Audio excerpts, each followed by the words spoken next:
Hi, welcome. Ooh, this is not my color.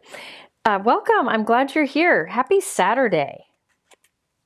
Yeah, I was planning on going live at 3, but I was playing with some techniques and products today, and I got a little carried away and I wanted to do more examples.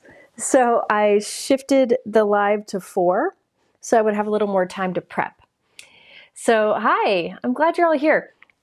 Dana, sweet Dana. Dana's might be mad at me, but I'm gonna tell you what she just texted me. She says she just texted me, you're gonna kick butt today, and I'll be watching. Love ya. Thank you, Dana. I needed that.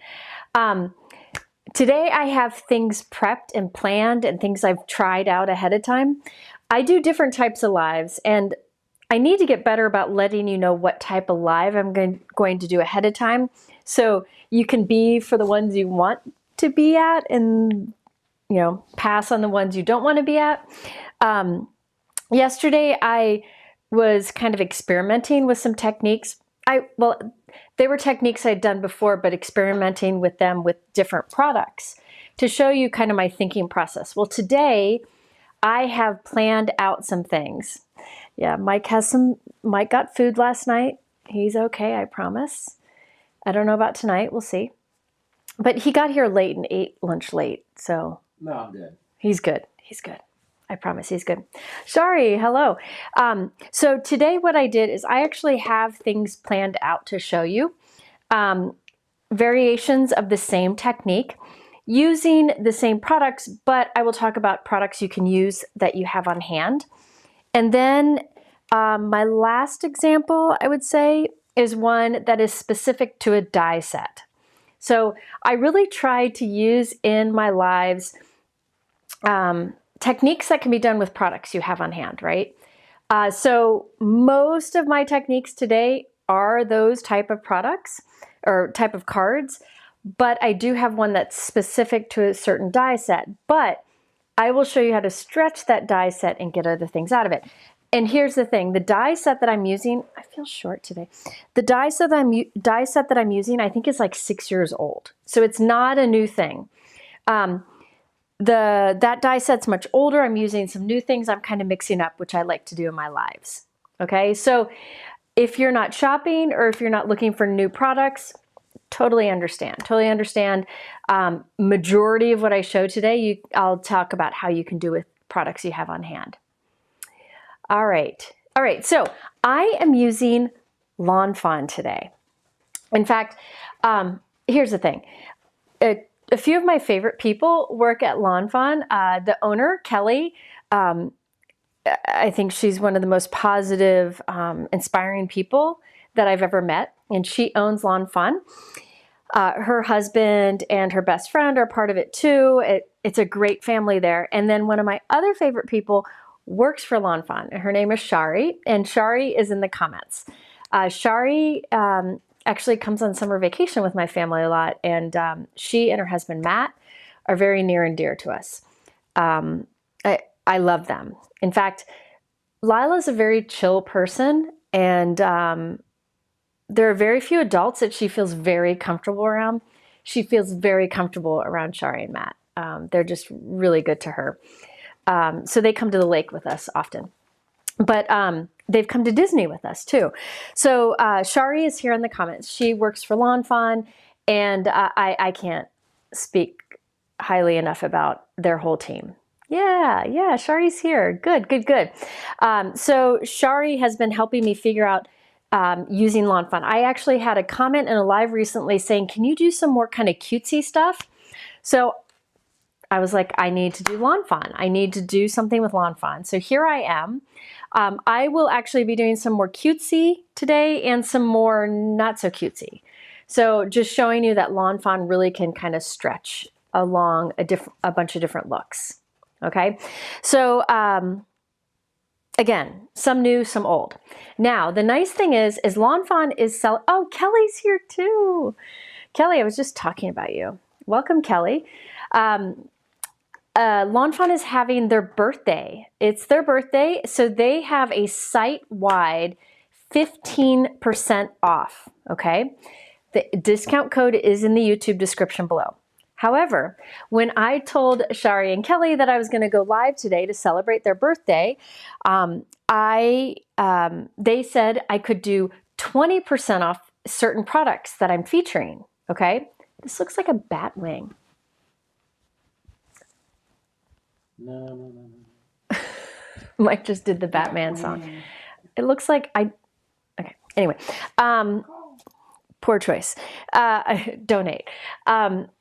When I told Kelly and Shari that I was going to be using certain products, they said, what if we give you 20% off those particular products? Okay, so in the YouTube description below, you'll see a code that will give you 15% off site-wide, okay?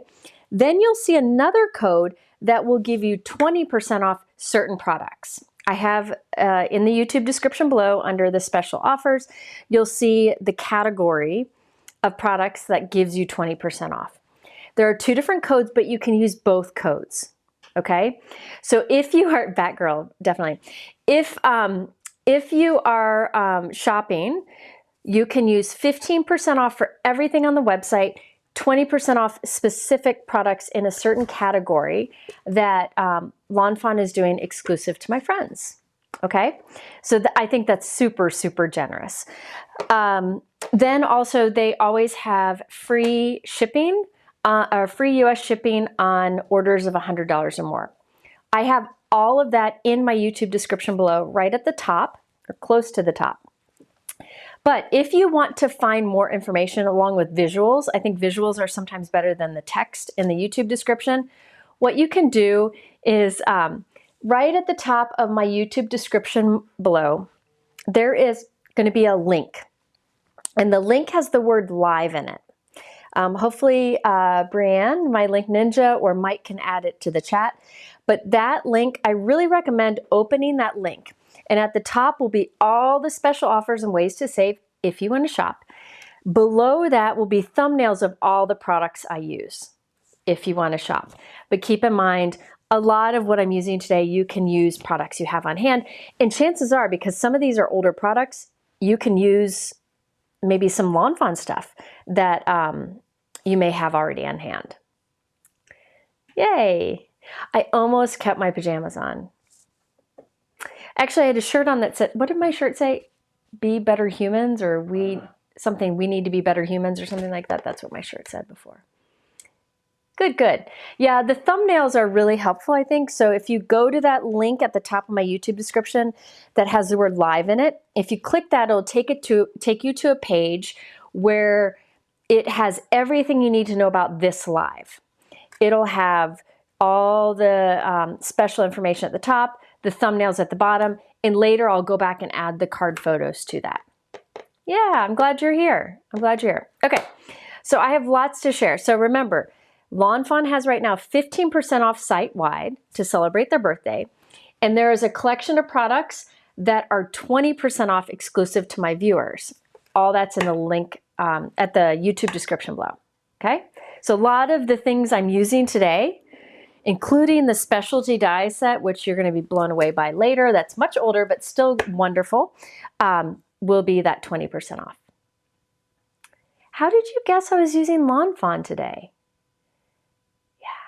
I love the Lawn Fawn people very much, but you know, I just get caught up in sometimes doing a lot of the same things, and I want to make sure that I get a variety. Lately, I've been trying to do non-floral things, so I've been doing some like really unique things like gas pumps and dumpster fires. But then I was like, I haven't done really cutesy in a while, so I thought I would do Lawn Fawn, but I will do some of the cutesy look today that I love so much, but also kind of stretch it to not be so much cutesy. So a little bit of everything, okay? Okay, all right. Today's cards will all have some sort of movement. And the nice thing is I have done 2 videos on the different techniques that I'm showing today. And they're older. One is from like 4 years ago and one is from like 6 years ago. But they will give you additional examples just to show you these are techniques that are timeless, that you can use, you know, for a long time and, you know, get a lot of different looks from it. Oh, yes. Wait, Scout, Scout's birthday is today? Brienne, did you say Scout's birthday is today? Oh, Lila will be happy to hear that. Scout is one of her favorite doggies. Shari's dog is named Scout. He's a little wiener dog, and he's the cutest thing in the whole wide world. How old is he? Like 3, maybe? I don't know. Okay. All right. So the first few cards I'm going to do are like a wheel spinner card. Okay. I really like these type of cards because it's just something unique and different than what you can buy in the store, and it's not hard to do. I will be using specific Lawn Fawn products today, but I will talk about how you can make it work with other things. Well, let me see. This looks a little blown out. That looks really blown out. What's going on with my camera? Right here, it looks blown out. You know what? Yeah. Christina Werner's going to be here in a couple weeks. I'm going to have her fix all this. All right, so let me get that. I think that's good. That's pretty good. Okay, so the newest release from Lawn Fawn has some fun butterfly things in it. And if you know, oh, good. Okay, when is Scout? How old is Scout? Okay, I need to know how old Scout is. If you know, I love butterflies because I feel like butterflies can be used for a variety of occasions. And so I'm going to do some butterfly first, and then I'm going to do some very different things, very different than I've ever done. So I'm excited about using those. But let's first do the butterfly. So I don't have all of these labeled because I haven't labeled them all yet.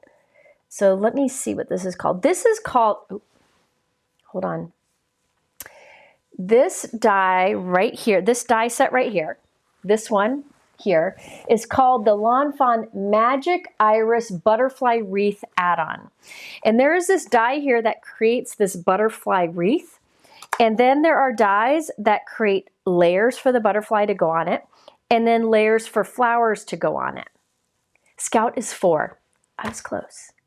No. Laura, let me be clear. This is very important. I am not anti-floral. I will always love flowers more than anything. I promise you that. But I was finding Mike just, was that a beer? Topo Chico. Oh, no, it's Topo Chico. It's a sparkling water.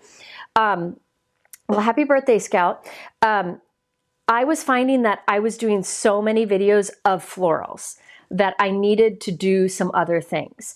I will always do florals first and foremost because I feel like they can work best with everything. And there are so many fun things we can do with them.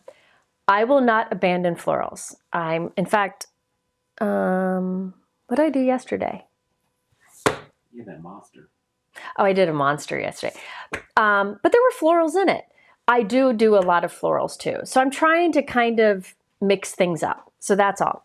But there will be some florals in today also. But I'm doing butterflies right now. So I really liked this die here, this butterfly wreath. It creates a wreath or a circular image that has butterflies on it. We'll layer it up in a moment.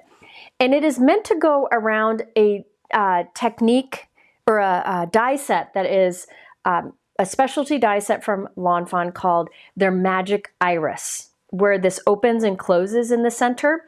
I'm going to show you how to do that at the end of this video, okay?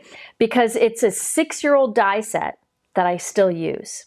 But I wanted to show you that if you don't have the Magic Iris die set, there's something really fun you can do with this.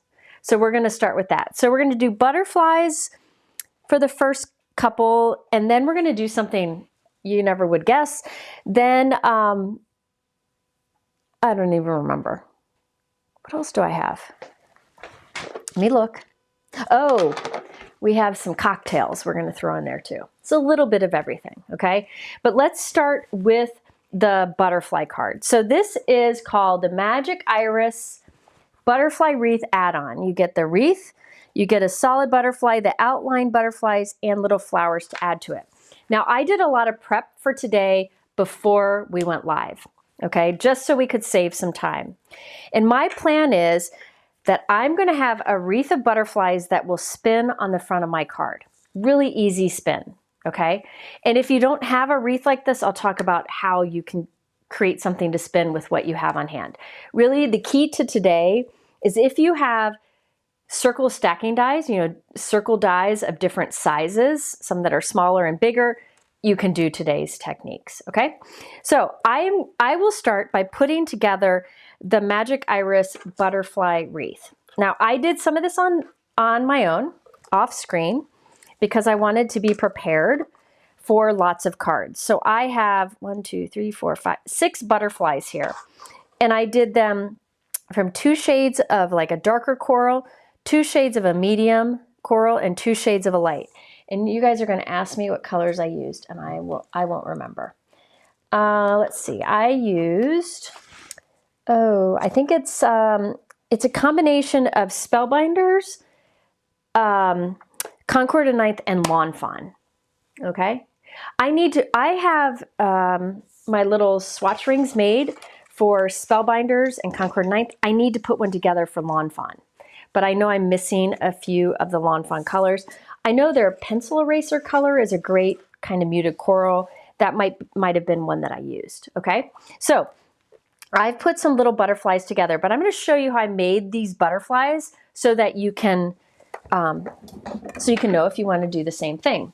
So here I have a little butterfly that I cut with the solid butterfly die. And then I did something that I don't do very often, which is add some shading onto my die cut. I usually leave my die cuts uninked. I do think they're beautiful when they are inked, but I usually don't take the time. I kind of like that graphic look.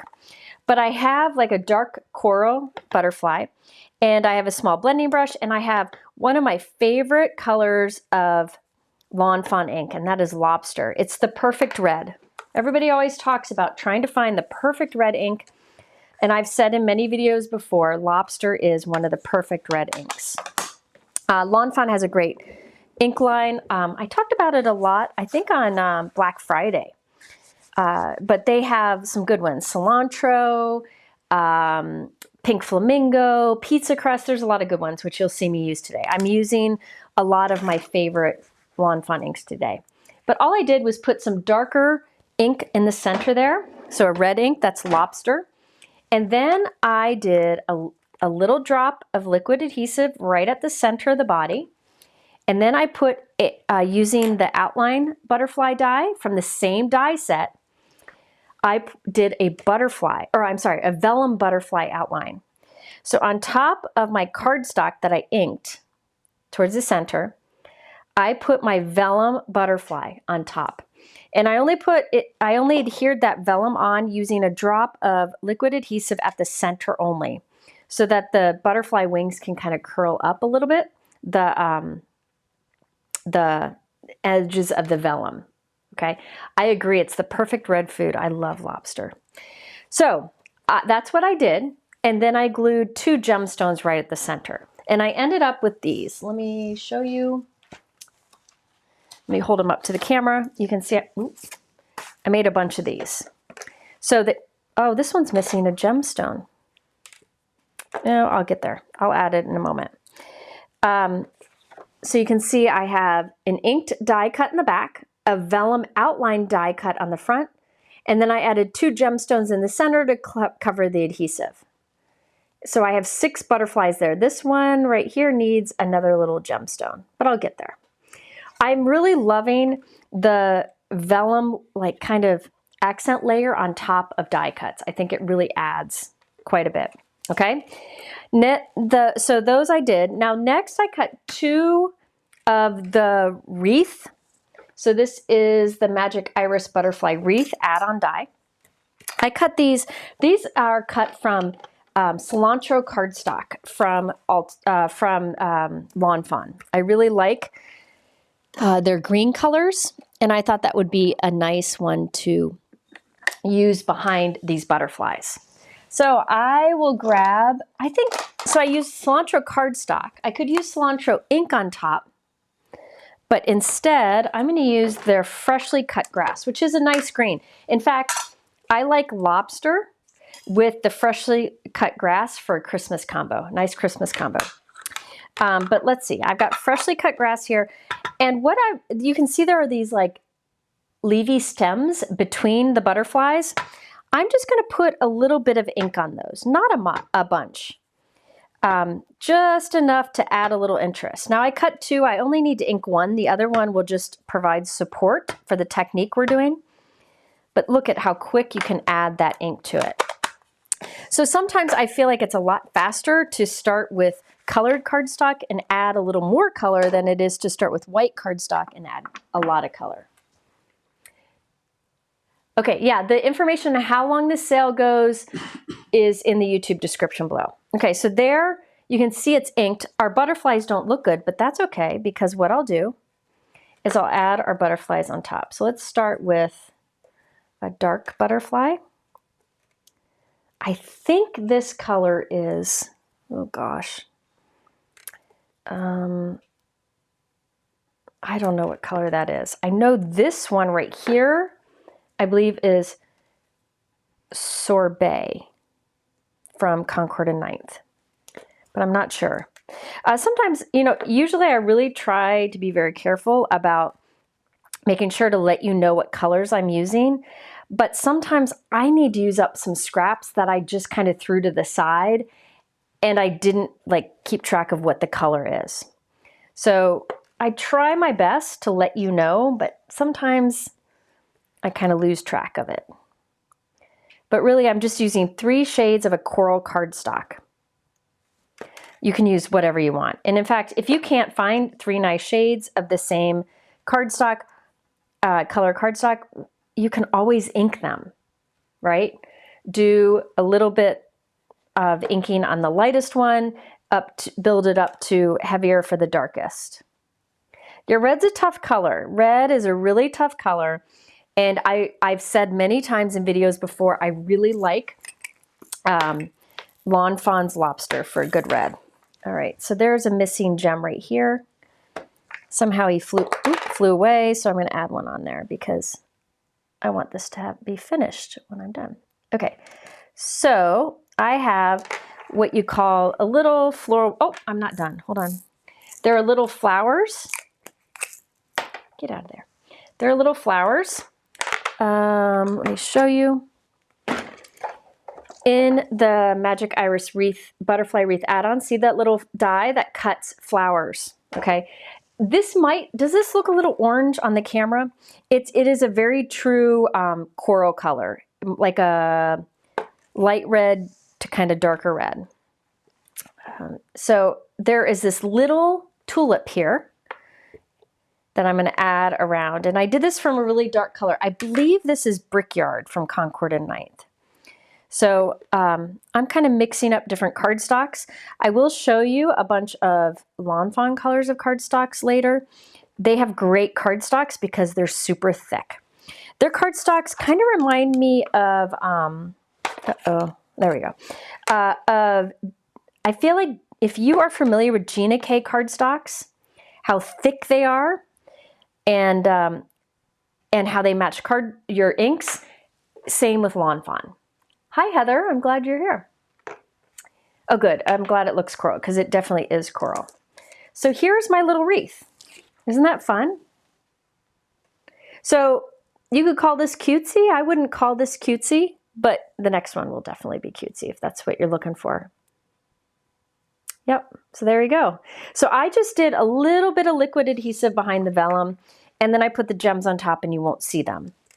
I don't love vellum adhesives because I feel like you can always see, but we'll see. Okay, so there's my little wreath. You could glue this on a card, stamp a sentiment in the center, be good to go. Or you could put this onto a Magic Iris card, which I'm going to show you later in this video. And I just want to show you this now. You can put it right at the center around a Magic Iris. And when you pull this tab, this is not put completely together.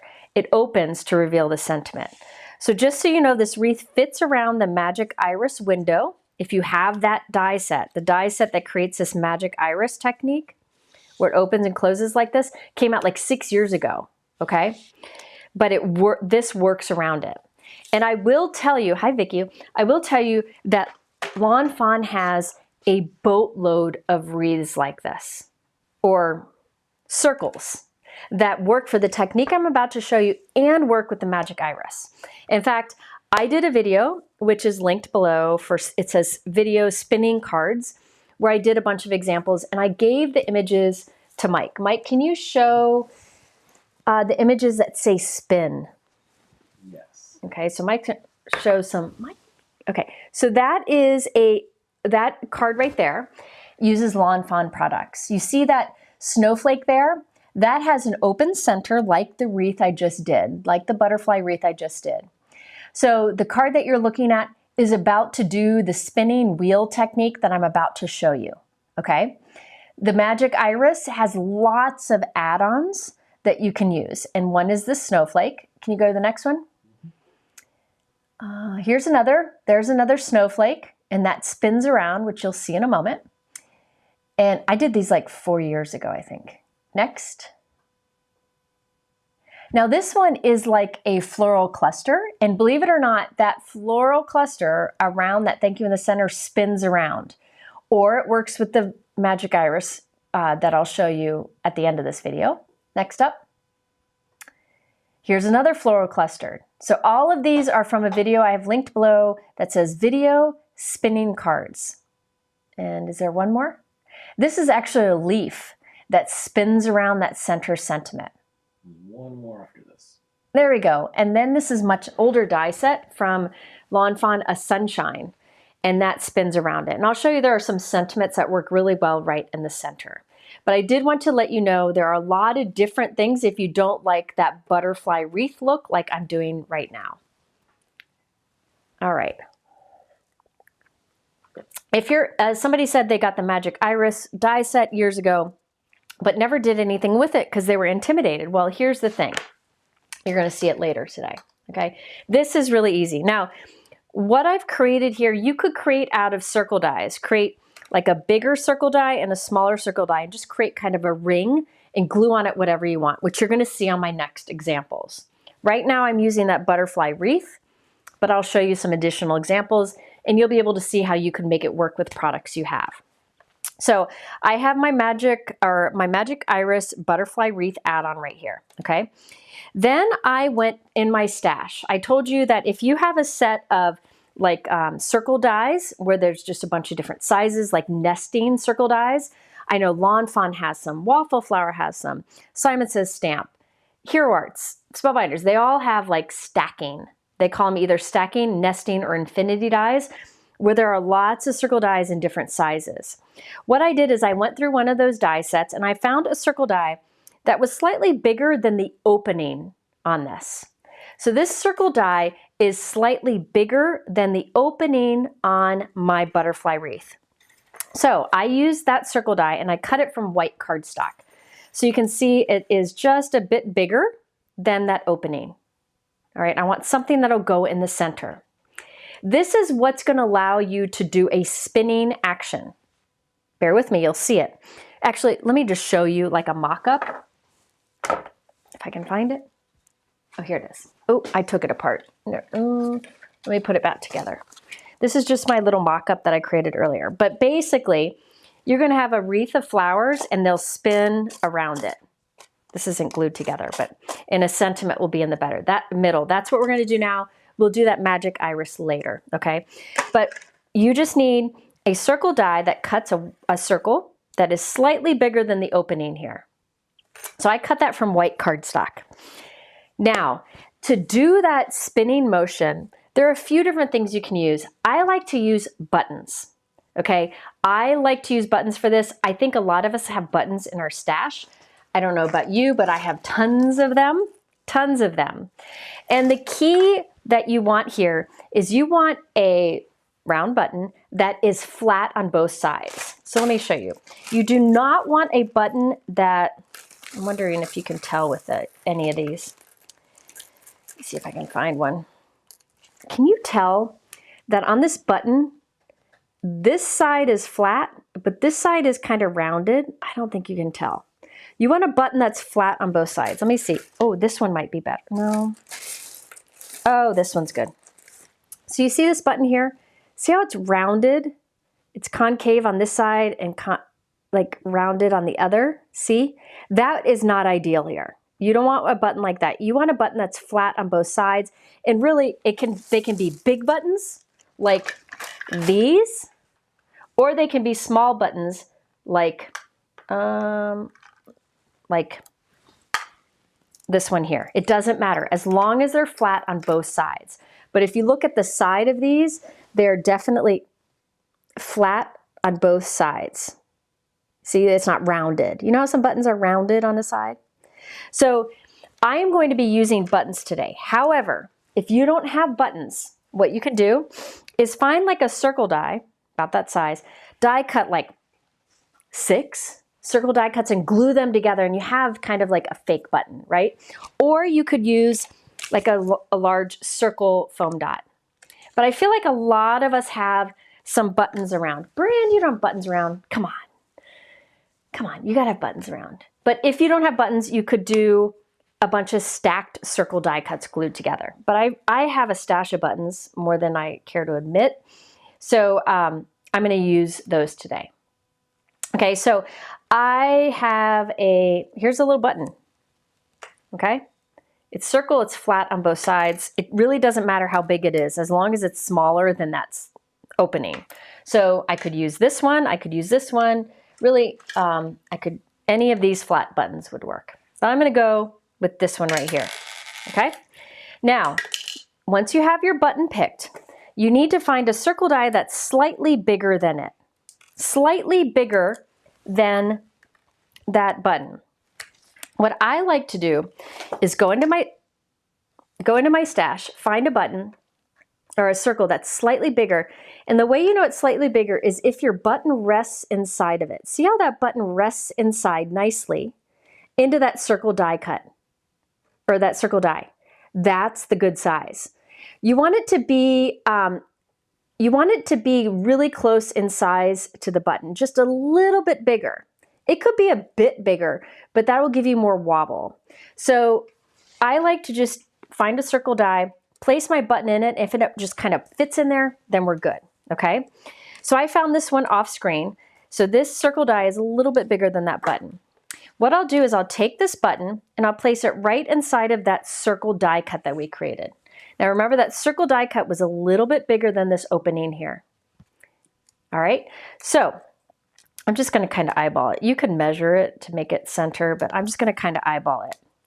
So it's a circle die cut is a bit bigger. The big white circle die cut is a bit bigger than this opening, and this circle die is a bit bigger than that button.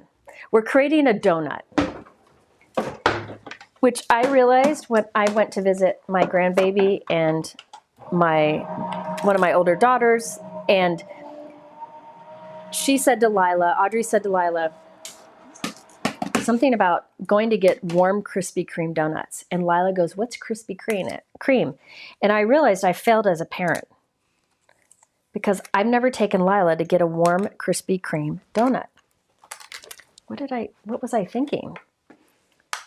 Oh, I love warm Krispy Kreme donuts. I haven't had one in years, but that's very important information to provide to a child. I failed. You know, 4th kid. Anyway, so I created a donut. See the donut I created here? Okay, so just bear with me. Now, I will flip over my wreath, put liquid adhesive on this inside edge, and I will place that onto my donut. Remember that the outside edge of the donut's a bit wider than my wreath. So I'll place that on there. What are you looking for, Mike? The other mouse. What other mouse? No, Oh. I For your just need to get computer? the computer ready up there. So. Ready up where? Oh. No, I'm taking time. You can take the one that's upstairs. Okay, so see how there's like a little donut? I didn't really cut that at the center, but it'll be good enough. So see what I got here? So here's the thing. If you were using some things at home that you already have, all you need is a big circle die and a smaller circle die that's a bit bigger than a button that you have, see? And you can add anything you want to it. I just really like that these wreath add-ons for the magic iris are just the right size to spin around, okay? So I basically just added a donut to the center. Now I really want to make sure my donut doesn't come off, right? So I die cut another green die cut of the butterfly wreath add-on. And I'm just putting liquid adhesive over the front of it. And we're gonna put that on the back. So basically our white donut is sandwiched between our green die cuts. You don't have to do this, but I am. It just will help to make sure everything stays together nicely. And then I'll show it to you. So basically I added a white donut in the center, and the hole is just slightly bigger than the button I'm using. Make sure these line up. Hold on, I don't have it lined up. Zoink. Okay, so look how nice that looks. Isn't that cute? Okay. It's pretty. It's pretty. I think sometimes people associate Lawn Fawn with just like cutesy, smiley images, but they definitely have other things like this one. Okay. Next, I need a sentiment that will sit on top of this, and then it'll spin around the sentiment. Okay. So I did some work ahead of time. I told you I spent a lot of time preparing today because I really wanted to make sure this works. This stamp set here is called I haven't labeled my stamps yet. Oh, by the way, I have a bunch of giveaways at the end. So stay tuned, I have a bunch of giveaways. This is the Henry's Build a Sentiment Butterfly. Let me see, butterfly. Yeah, Henry's Build a Sentiment Butterfly. Oh, it says it right there, dirt. Okay. Henry's Build a Sentiment Butterfly. I love that Lawn Fawn has a bunch of stamp sets that they're called Henry's, which is this font, this style of font, but they're build a sentiment. So there's lots of words that you can mix and match together. Like, you give me butterflies, you make my heart flutter, fluttering by to say I miss you, to say hello, to say thinking of you, bunch of different things you can mix and match. So these are individual sentiments that you can arrange how you want. And I really like that because it gives you a lot more bang for your buck. And this is a small stamp set. This is a tiny stamp set. So the price of this is low, but you get a lot of sentiments out of it. So what I did is off screen, I used fluttering by to say, I miss you. So I used all those stamps are from the set, and I stamped those with black ink onto a white stitch circle die cut, which I'll show you in a moment. But this is the Henry's Build a Sentiment Butterfly. Okay, so this is a new stamp set. I'm going to be giving away one of these at the end of this live. It's one of the things I'll be giving away. Now, you could use the center of this wreath die right here. Oop. Right here, the center that you cut out, this cuts a white, a circle at the center. You could use that and stamp on it. But what I did is I used this die set here. Let me show you what they're from, okay? This die set. There are a bunch of older stamp sets from Lawn Fawn. I'll show you all of them here. And they're all meant to stamp in the center of a window. Remember how I said there are a bunch of these iris, magic iris wreath kind of add-on shapes? There's a bunch. Remember I showed you snowflakes, there's florals, there's scallop, there's solid, there's butterflies, leaves, a bunch of different things. Well, they have these sentiment sets that are meant to stamp perfectly in the middle, okay? So this one is called Magic Spring Messages. This one's called Magic Messages, and this one's called More Magic Messages. They're all linked in the YouTube description below, and I believe those are part of the 20% off sale. So I created my own sentiment using the Henry's Build a Sentiment Butterfly, but you could take like, where's the one I was thinking? Where is it? Okay, here it is. The Thanks So Much right here. And you could stamp that right onto, let me get a circle out here. Here's a circle. You could stamp that right onto a circle, and that could be your sentiment at the middle, right? But I chose to create my own. Well, just so you know, these different circular messages that work with the magic iris, that circle kind of sentiment, there are die sets that go with it because they cut that circle, but they also cut the little images that are in it. These tiny little images, sunshine, flowers, paper airplane, a heart, flowers, different things. So this one right here cuts out, this die set here goes with this one, which is the Magic Spring Messages. And included in it is a circle die with faux stitching on the inside edge. I use that, but you could use just a regular circle die here, okay? It just needs to be a regular circle die that's a little, about the same size as the opening on our wreath. So I stamped my sentiment on one of those circle die cuts. Then remember, I used this circle die to create our donut, our white donut in there. I used that same circle die and I cut from some white glitter cardstock. This white glitter cardstock is from Spellbind, or no, from Altenew. This is Altenew's white glitter cardstock. It's called Moonstone. Mike can add that to the list. I like it because it's white, come on, without like a color tint to it. So I use it for a lot of things. But it's just gonna, a little bit's gonna peek around our sentiment. So I'm gonna put adhesive on the back of our sentiment circle. And then place that right onto it. So just a bit of that glitter shows around the outside edge. So I'll hold this up so you can see. See that little bit of glitter on the outside edge? Isn't that pretty? Now I know I'm covering up a lot of that sparkle, but I just thought that would be really nice there. Okay, so there we go. Now is time to put this together so it spins, but I gotta come up with a background on the card. And I wasn't sure what I wanted to do yet. So I was thinking white because and it would spin. But let me see.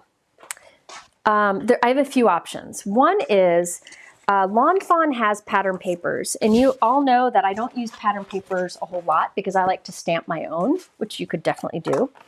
But anytime I've used pattern papers in the past, the pattern papers I really like are, one of the companies is Lawn Fawn. And the reason is they have 12 by 12 in fun patterns, but then they will have a 6 by 6 pad that has the same patterns but smaller. So the proportions are different. So you have the two options. Let me show you, because I might use one of these on the background. So this is the Blissful Blossoms 12 by 12 paper pack. You can buy, I think you can buy multiples of the same pattern. But you can see the different patterns you have here. There's lots of them in different colors. So these are kind of leaves on this side, right, in different colors. Or flip it over and look at how sweet these are. I think these are so sweet. Look at these sweet little floral patterns. I'm just in love with those. Look how precious. I want a wallpaper like that. So what I could do is make my background that floral pattern paper. That one's kind of nice. Or I can make the background the leaf pattern. And there's other different color combos, but I really like that pink with it, that kind of coral color. Or that's a 12 by 12 Blissful Blossoms. You could also get the 6 by 6. So let me show you. The 6 by 6 shows the pattern smaller. So see how this is that's kind of hard to see, 12 by 12. This is the 6 by 6. So it's a little better proportion for a card, right? So I could do either on my background. I think I really like this one here. I could do the smaller, but I think I'm going to do the bigger. So this is the Blissful Blossoms 12 by 12 paper pad. It is available in 6 by 6, but keep in mind the 6 by 6 is a smaller print, which usually I reach for the 6 by 6 because I like the smaller print on a small card. But for some reason on this card, I like the bigger.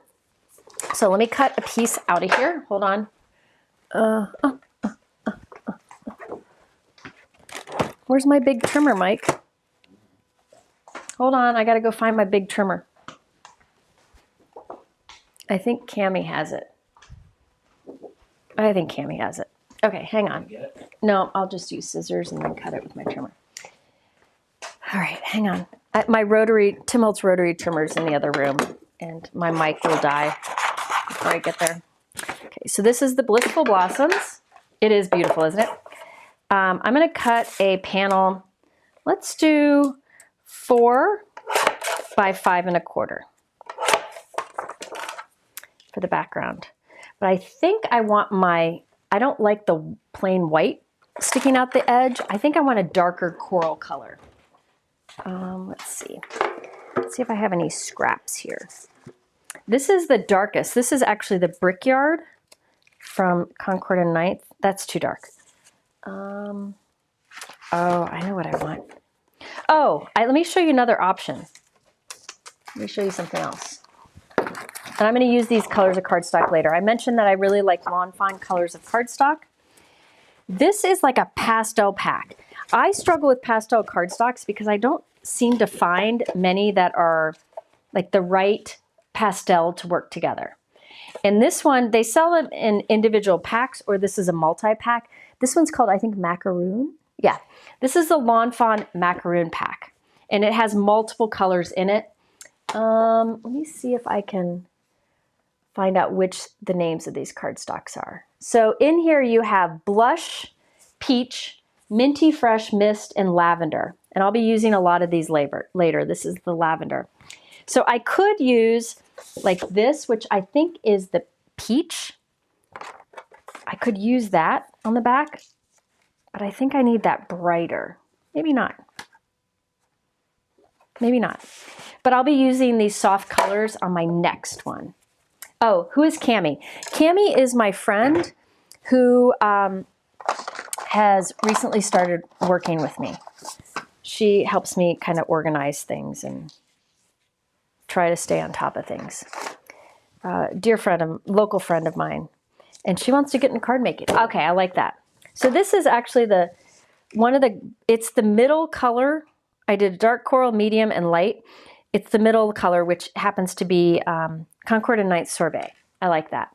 All right, so now we got things together. So I'm going to put this piece right here is 4 1/4 by 5 1/2. It is Concord and Ninth Sorbet. It looks kind of in the camera, but it's a beautiful peach. Then I have my 4 by 5 1/4 inch piece of pattern paper from Lawn Fawn. See how pretty that is? Oh my goodness, that's cute. Okay. Then this will go on it right here. And then this will go over it. Yeah, I like that. Okay. Now we need to do the spinning mechanism. So what we'll do is I'm going to hold this on here. I'm not gluing it. I'm just holding it there, top center. I want it right about there. Okay. Now in the center here, I'm going to put some glue and put my button down. Now here's the thing. This glue is going to take a bit of time to dry on this button, right? So I should give it time, but I'll probably be impatient. But you'll see how that can spin around it, right? So now, notice, see how the button is glued right in the center of that wheel. So let me show you again. I just laid my wheel down where I want it to be. I glued the button right in the center. And remember, I used a circle die that was a little bit bigger than my button, so it just spins around it freely, but doesn't wobble too much. Now, on top of that, I'll put some more glue. If you don't want to wait for liquid adhesive to dry, you could also use double-sided tape, which is what I usually use. Now I have my circle sentiment, which can be anything you want, and I'll put that on top. So so you can see how it's spinning. You see how it's spinning? But I shouldn't mess with it. Let's see, I shouldn't mess with it while it's wet. But it'll spin nicely, okay? But it's wet right now, so I'm gonna give it a moment. Now, I'm realizing here, see how that circle is really off center there. See how it's really off center? That's gonna bother me, but I think it'll be okay. So I'm just gonna put that back together and give it some time to dry. But what will happen is this will dry right there. And once it's dry, this will spin around. See how it spins around it nicely? It'll spin around it wonderfully once it's dry, okay? Now, the reason I used a flat button there is when it's a flat button in there, it is able to move very freely. Let me just get this right in the center. There we go, okay? So it's able to spin around that nicely. You could also, let me get my sentiment straight. You could also use foam circle or stacked circle die cuts. But this is what we've got here. Isn't that fun? Super easy to do. Super easy to do. Now this wreath wasn't meant for this type of card. This wreath die cut is meant for the magic iris, which I'll show you at the end of the live, but it just shows you how you to put a kind of fun wheel or spinner together. The sentiment isn't straight, I don't think. There we go. Now this will spin around here nicely once it dries, okay? I just gotta give it some time to dry, but see how that spins around? Isn't that fun? Then I gotta put it on a card base. Let me put it on a card base and set that aside to dry. If you don't want to wait for it to dry, you could, again, use just double-sided adhesive, like double-sided tape. Lawn Fawn sells some, Alts New sells some, and that would hold that button there. Just put strips on both sides of the button. My note card's a little too big here, so I'm going to trim off a little bit from the bottom. There we go.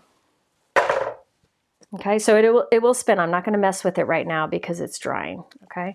But that does move around here. Isn't that fun? And even if you didn't want to make it move, right? You could just glue all that down straight onto it. And look how those flowers match so nicely. And remember, there are other colors of that floral pattern. There's blue, green, yellow, teal, and purple. I did the one that's kind of like a pinkish coral, okay? So I'm going to set this aside to dry for a bit. Okay. Just get this all, there we go. I'm going to set that aside to dry and you'll have a fun spinning card. So those cards that I showed you before, like the snowflake would spin, the flowers would spin. Lots of different elements you can have spinning around it. But there's the first one. I just really like that butterfly wreath. Let's do one more. All right, the next one, I wanted to show you that just because this die set is these kind of layered butterflies, you can put different elements over the butterflies if you wanted to. Could you use a metal spinner that Simon Says Stamp sells instead of the button? You could, for sure. You could use that, or you could use the spin and slide from Pear Blossom Press. But I just wanted to show you how these wreaths work really well, and the buttons just fit in there nicely. But you can absolutely use anything to spin in there. Now, hold on. Now the little spinning things from Simon Says Stamp, it would make like the center part. Okay, hold on. On this card, the wreath spins around the sentiment, right? That spinner from Simon Says Stamp, if you put that behind the sentiment, it would make the sentiment spin, okay? Was there a question? Maybe not. Oh, okay. Supposedly I'm going to go live tomorrow too. Okay, how will the recipient know that it spins? Here's the thing. It moves kind of freely, so just taking on the envelope, you'll feel the movement. Okay? Is the big blossom backdrops pre-clipped?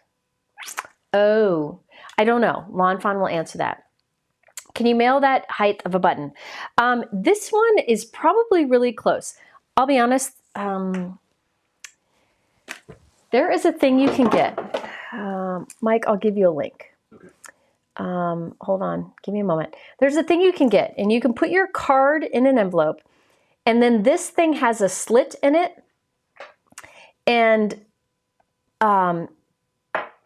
it's a little guide. And if it fits in this slit, I'm going to send it to Mike, he'll add it to the supply list. If it fits in the slit, you can mail it normal, but you have to check. This one I would put in a rigid mailer, and it might require hand canceling, which just means it needs a bit more postage. It's $1 something. It's not ridiculous.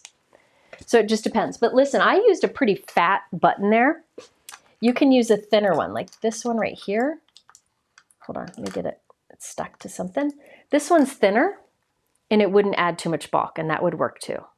I just happen to use a fat button because I really like that dimension, but look at how that spins. I love that. Okay. A metal washer works too. Yes, metal washer works too. Can you scroll it, Mike? Okay. Now I wanted to show you, I'm going to cover up these like solid butterflies here with some cutesy ones. I wanted to do some cutesy ones. Yeah, the mailing height is 1/4 inch. What Mike just put, did you put it in the chat? Mike put it in the chat. He'll put it in the chat. It's like a slit, and you can, it's easier than trying to measure it. You can just slide it through. I added to the list too. That. He added it to, on the YouTube description? No, I can do that. Okay, hold on. I'm going to have you add one more thing, and then I'll tell them all. Hold on. Hold on. I didn't expect that I'd be mentioning this stuff. Sometimes I forget. Okay, I just gave Mike a link to the guide where you can slide it through and see if it fits, and then it doesn't need extra postage. And I'm also linking to the rigid mailers I use. I just gave Mike the links. He'll put them in the chat. He'll also add them to the supply list that's on my live stream page. Again, if you look at the top of my YouTube description, you'll see a link with the word live in it. If you open that up to another page, it'll have all the sale information from Lawn Fawn at the top. Below that will be thumbnails. If you've already opened up that page, you'll just have to refresh it and it'll be on there, okay? He'll try to add those onto the YouTube description below, but you might need to refresh it. The gems that I used at the center of the butterflies are Trinity Stamps Crystal Ball Dewdrops. Okay, they're like a whitish clear. Okay, all right. Yeah, the slit tester is nice. Oh, bye, Shari. Have fun at the movies. Okay, so next one. I wanted to have a different feel. I wanted kind of a cutesy card here. So what I did is I used that Magic Iris Wreath add-on die, Butterfly Wreath add-on die that I used on the last one, and I cut it from vellum. So this is cut from vellum. Then I used another set of dies, stamps. This is stamps and dies. This one's on 20% off too. It's in my 20% off category. This is called the I Like Big Butterflies. Mike was singing it earlier. I Like Big Butterflies. It has cute little sentiments, little trails for the butterflies, some nice sentiments, lots of different things here. What I did off screen is I stamped all of the butterflies a couple times, and then I used their coloring stencils to color them in. Now, let me see if I can find my coloring stencils. Hold on, give me a moment. I've got them here. Here they are. If you don't know, Lawn Fawn has coloring stencils, and they are the greatest thing ever. Just like for those big floral images, like from say Altenude, those huge big florals, they have coloring stencils for those. Now Lawn Fawn has them for these images. Now these images, if you're good at coloring with markers, these are easy to color with markers. I'm not good at that. So I appreciate that they have stencils that color them easily for those of us who want it. Now you can buy the stamps, the coordinating dies, and the coordinating stencils separate or together. You don't have to buy the stencils. So if you like to color, no need for these. But let me show you. The stencils have little etching. So you can see these three right here color the same butterfly. This one colors the body, this colors the butterfly wings on the edge, and this colors the butterfly wings on the inside. And you can see there's etching to line them up. Okay, so that's what I did for really quick coloring for all of, really quick coloring for all of these. I left one uncolored here.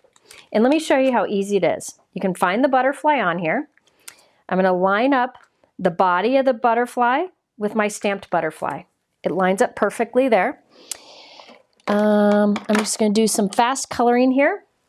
I'm using Pizza Crust, which is one of my favorite Lawn Fawn colors. It's a nice light brown color. to pizza crust color. And there I have the butterfly body colored. Now you could do fun shading, right, with markers, but man, that's so much faster. Then I'm going to come in with the butterfly wings. Let's do a blue. One of my favorite colors of Lawn Fawn ink is this Forget-Me-Not. I'm using all my favorites, favorite colors from Lawn Fawn. Forget-Me-Not, I'm going to go kind of heavy towards the center and light at the edges. So you see how that? Super fast. And it has shading. I love that. Then this one down here fills in the details, which you could do with a white or a different color. I'm going to do heavy of the same color. So you get a tone-on-tone butterfly. Look at that.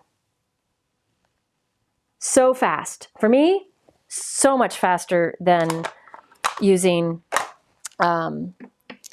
markers. So let me tell you about the colors I did, because I know folks will ask about the butterfly colors I did. Let me put these back so I don't lose them. So again, these butterflies are the, I like big butterflies. I'm not going to sing. And they are in the 20% off section. Okay, so I have a bunch here that I created. I will tell you, my yellow butterflies, I created, all of the bodies I created with pizza crust. The yellow butterflies are with sunflower. The orange butterfly here, I forgot to do his body, is carrot. The turquoise is merman, which is a great color. The green is the green I used before, which is freshly cut grass. And the blue, which I just showed you, is Forget-Me-Not. Okay, but you can see how just using those stencils, I was able to color those quickly. So I stamped them, I colored them very quickly. I can't sing. And then I used the coordinating dies to cut them out. So I have a bunch of butterflies, okay? And these are a little more cutesy than this kind of pretty example I did here. Like, I feel like this is more of a elegant, whereas this is gonna be more cutesy. Let me use the same base. So I have the vellum die cut that I made with the Magic Iris Wreath, butterfly wreath add-on. And instead of having these butterflies, I'm gonna glue these on it over the butterflies. So you have the vellum kind of greenery between, and we'll see if that works. So I put some glue on this butterfly, and let's start with this pink one right here. This one I did with pink flamingo. I'll glue that there. Then on this butterfly, we're just kind of changing the look, just to show you can glue different things on here. And I'll show you other things you can do after this. Let's do a yellow. This is the sunflower. So it's got that, see how there's vellum between it? Listen, if I'm going to invest in a die set like this, I want other things I can do with it, okay? Stencils are great. I am a big, big fan. No, I want to do pink here. I'm a big fan of the stencils because they just make it easy on my eyes, I guess. I don't know, let's see. Now this is where Jennifer's going to overthink. I think I want, yeah, this will be good. I'm not going to use the orange. So we have the greens, the blues, the pinks, and the teals. So now you can see we have some vellum greenery between it, but we have the butterflies on it. Yes, Sir Mix-a-Lot's going to play in your head. I agree. Okay, now I really want to make sure those hold onto the vellum. So I created some additional die cuts here that I'm going to put on the back so that the vellum butterflies are sandwiched between. So let's see. I don't think you need to do this, honestly, but I'm doing it because I just want to be sure. See, I'm just putting extra die cut on the back. So like this teal one here, see how there's extra white die cut on the back. You don't have to do that. All right. Because vellum is pretty weak, right? Oh, but let me tell you, the vellum I'm using here is Lawn Fawn vellum. They have great vellum. If you're going to use vellum, I do recommend using a heavyweight vellum. Lawn Fawn has a heavyweight vellum. Simon says stamp has a great heavyweight vellum. I mean, there's a time and place for a thinner vellum. Oops, but this wreath holding it all together isn't really the time or place for that. If I had a thinner vellum and I was worried about it, I would have doubled up too. But I'm not. All right. I do believe vellum is underused also. I try to use it as much as possible. I feel like it's a staple that we all need. What was this one? Nope. Nope. Nope. Nope. Nope. Oh, that's an extra of something else. Let's try this one. I'm gonna have to cut some extra die cuts because I'm overthinking. Let's see here. So that one goes there. Again, I don't think you need these. In fact, it might be better without, but I need these two. Let me get my butterflies here. So the blue and the green. Hold on. Give me un momento, por favor. Those are like the similar. I need that one, and I need that one. Okay. So again, Lawn Fawn stamp sets have stamps, dies, and coordinating stencils. And in fact, they're going through old stamp sets that they've had for years and coming out with stencils to color them in. So if you have some old Lawn Fawn stamp sets that you want quick coloring to do, they're coming out with the stencils to go with it. Yeah, I agree. Yes, Brutus Monroe has great heavyweight vellum too. He has a lot of great heavyweight cardstocks and such. I agree. I don't use the thin vellum a whole lot. I really don't. I feel like in most cases, the heavyweight is the ideal. Oh, nope, nope, nope.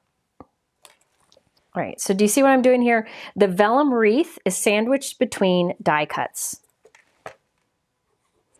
I don't think you need to do this, but we're gonna see. I might find out that I wished I would have doubled up my vellum, but I don't think so. Oh, I love that. Let me see, let me put it on something dark for you. Oh, come on. Where's my black cardstock? Do you hear me shuffling around? That would be my slippers. Okay, see? Isn't that neat, the vellum in between? I kind of like that, instead of like green cardstock. Okay, so now we have another wheel. Okay, so we're gonna do the same kind of thing. So I have another circle die cut. It's that, remember how I found a circle die cut or die that's a bit bigger than that opening, and I cut it from white. Okay, I'm creating that donut. Remember how I talked about a donut? Now I have, here's another button. This one's a bit bigger. I found a button along with the circle die that's slightly bigger than it. So I'm gonna put that circle die right at the center that's slightly bigger than my button. I'm not good at getting centered. You could really measure it out by taking another circle die of the same size and folding it and getting that perfect center point, but I'm gonna wing it again and wish I had measured, but whatever. So let's try that. Oop. So I have a circle die that's a little bit bigger than my button. Ah, watching basketball. What basketball? Oh, it's Martin. Who's in it? Let me tell you, I went to University of Kentucky, and the reason I went to University of Kentucky, I wasn't going to go there. I had no interest in going there. I went with some of my guy friends in college, or in high school, to visit just because it was, like a fun day off school. And I went down with them to visit. I didn't cut it right at the middle again. Oh, well, it's good enough. I went to a basketball game at University of Kentucky. And this is when they were really, really good, 94. And I went to a game, never had interest in basketball before. I went to a game and I fell in love, and I decided I needed to go there. And while I was there, they won the tournament twice, and it was really fun. And I tutored players too in math because I'm weird. Okay, by the way, I tried to eyeball that. If you have trouble eyeballing where the center of a circle is, let me show you. This is a side thought, sidebar. Take your circle die. If you want to find the center of the circle, take your circle die cut, fold it in half. In one way, like that. See how it's folded like a taco? Then fold it in the other way. My mom went to Michigan. My mom and dad went to Michigan. And one of the years, the basketball tournament came down to Michigan against UK. But we won. Okay, so see where these two folded lines cross? Right at the center there would be the center point. So you could just go right. I know right there is the center, which would be easier to place a circle die around that little circle. Just so you know. Oh, what was I rubbing on the donut? The donut had a little bit of adhesive from my tape that I use. This is an adhesive eraser. I get mine from Pink and Maine, but you could use a regular eraser too. Okay, so there's my circle, my donut. This is kind of just the foundation to my die cut. Now, let me tell you all right now, I am showing you some examples that work with this butterfly wreath die cut. If you want more examples with different products, so you can try to find some ways to work with what you have, go to my video below. There's a video linked in my YouTube description that says video spinning cards.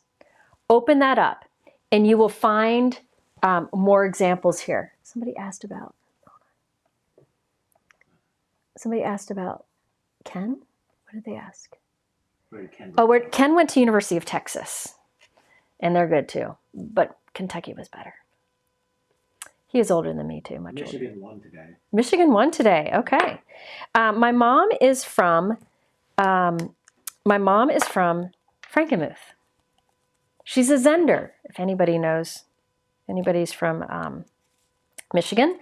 And my dad was born in Saginaw, and they both went to University of Michigan. See that? Isn't that cute? I just think that's cute with those little butterflies. Okay, so the vellum is glued onto this donut. Again, if you want to find other ways of doing this kind of spinning element, check out that video that's in my YouTube description below. It says video spinning cards. Now I got to decide what I'm going to put this on. I really think I might want this just on white. No, the vellum gets lost. Let's look. How about this blue color from Lawn Fawn? Ooh, I like that. Let me see. Hang on, let's look at the pattern paper. Now, Lawn Fawn has lots of beautiful colors of cardstock. I love their, let me see, it's right here, their Blue Jay and the pencil eraser. They've got some funny ones, funny names. Maybe floral would be nice. Not the floral, but the vellum kind of gets lost, but that's okay. I don't think it has to be prominent. I think I'm going to go with this color here. This color here is, let's see if I can remember what it's called.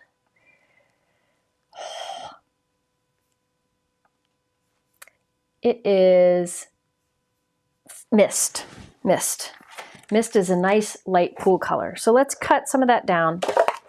I'm going to cut that down to be 5 1/4 by 4 inches. I might want to do something to it. I don't think I just want to leave it. Do I just want to leave it? I think I want to add some interest to that background. Let me show you some options. Hold on. Some options that you have. There is this stencil set. This one I know is on sale. It's 20% off in my exclusive category. This is the butterfly background stencils.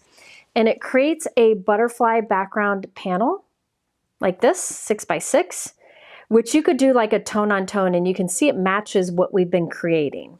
So that's one option. This is the butterfly background stencils. I think it's 2 stencils. that you can layer together. Or you could just do the solid. It's up to you. So that's one option, but I think what I'm going to use is this other set. This is called the Basket Weave Stencils. Okay, now let me show you. The stencils, if you use two different colors, see how they overlapish? See how they kind of overlapish? See that? Two different colors. Now, I'm not going to use two different colors because I want to do monochromatic in the background. So it's going to be really subtle. The acrylic block that I use for weight is Share Handmade Kindness blocks from Bossy Jossie. I gave her permission to use my logo. There's really heavy. Anything heavy would really work. All right, let's do this because I have more cards to make. So this is my 4 by 5¼ inch piece of mist cardstock from Lawn Fawn. I'm going to put the first stencil down. It says stencil number 1 in the corner. I mean, you can put it any way you want, but I'm going to put it, oh, I could do it at a bit of an angle. No, I'm going to do it straight. Okay, so I'm going to put this straight. Okay, I'm not going to overthink this. I'm just going to put it down. Okay, so that's stencil number 1. And I'll do this in, let's do this in Mermaid. There's Mermaid and Merman colors of ink. I know mine need re-inking. I need to get the re-inkers. Let me show you. This is Mermaid. I've had these inks for years. There's Mermaid. And then there's, make sure I've got them right, Merman.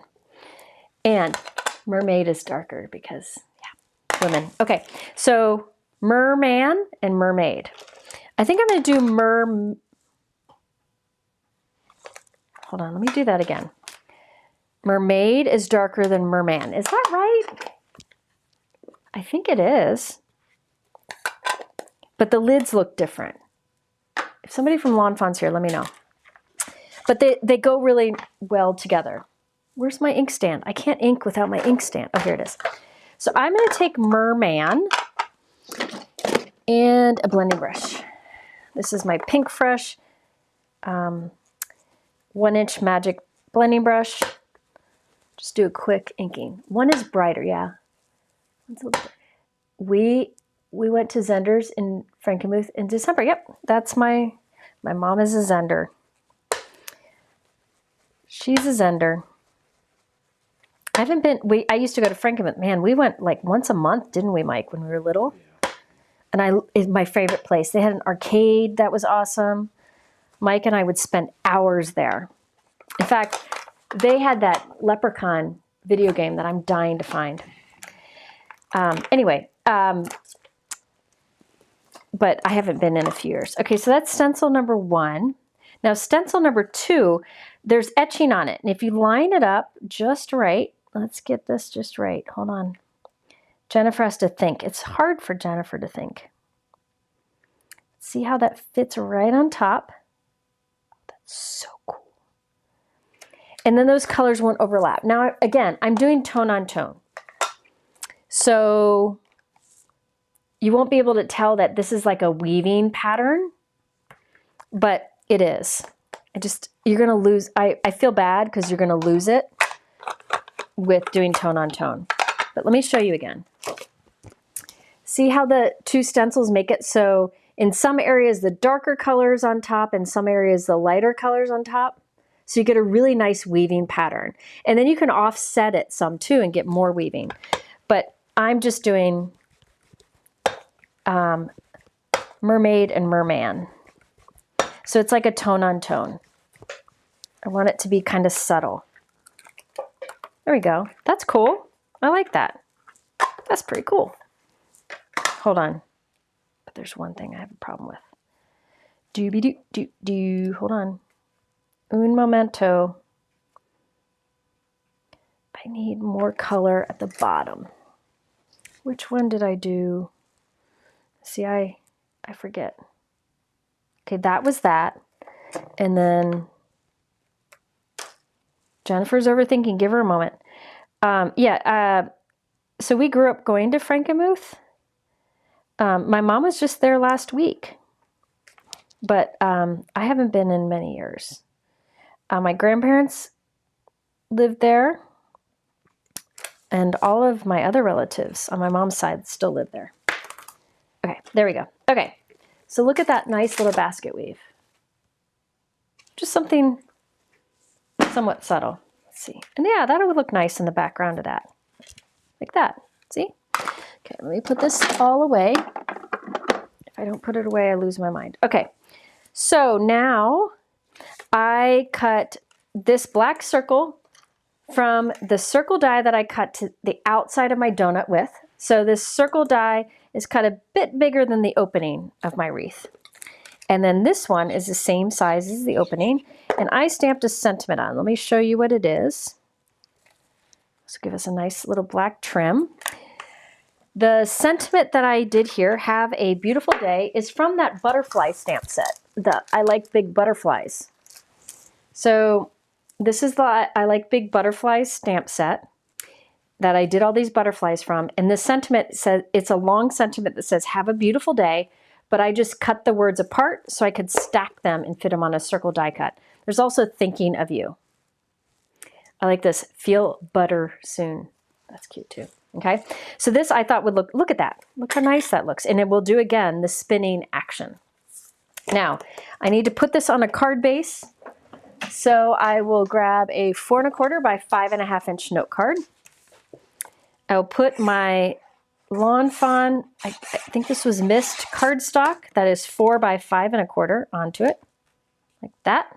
So there's a little trim. Then we have our little donut. Let me kind of get an idea of where I want this to be. I mean, you could have it hanging off. Ooh, I'm gonna have it hanging off the edge, okay? And I'll just put it in a bigger envelope. All right, so I'm gonna have it hanging off the edge instead of up in the top center.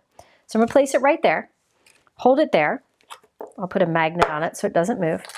Then right into that opening, I'll put some liquid adhesive, something strong. This is Gina K Connect.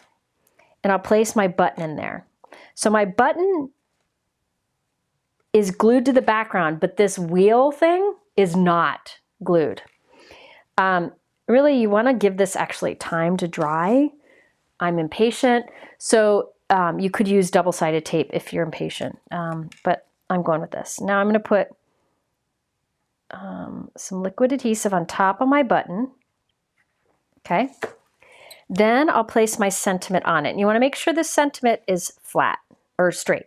Hold on. Let me get my head in the way and just hold it there. Now let me hold, I'm pressing here because my glue isn't secure. Yeah, Frankenmuth is a cool place. Look at that. Isn't that fun? Now, it needs some bling. Look at that. I like it on the edge. It spins more. So I would put this in a 5 by 7 envelope. That's what I would do. 5 by 7 envelope. It needs some blingy blingies. Hang on.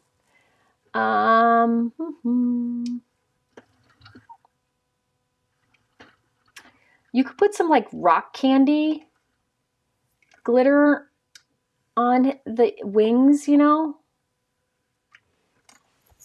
But I think I'm just going to do,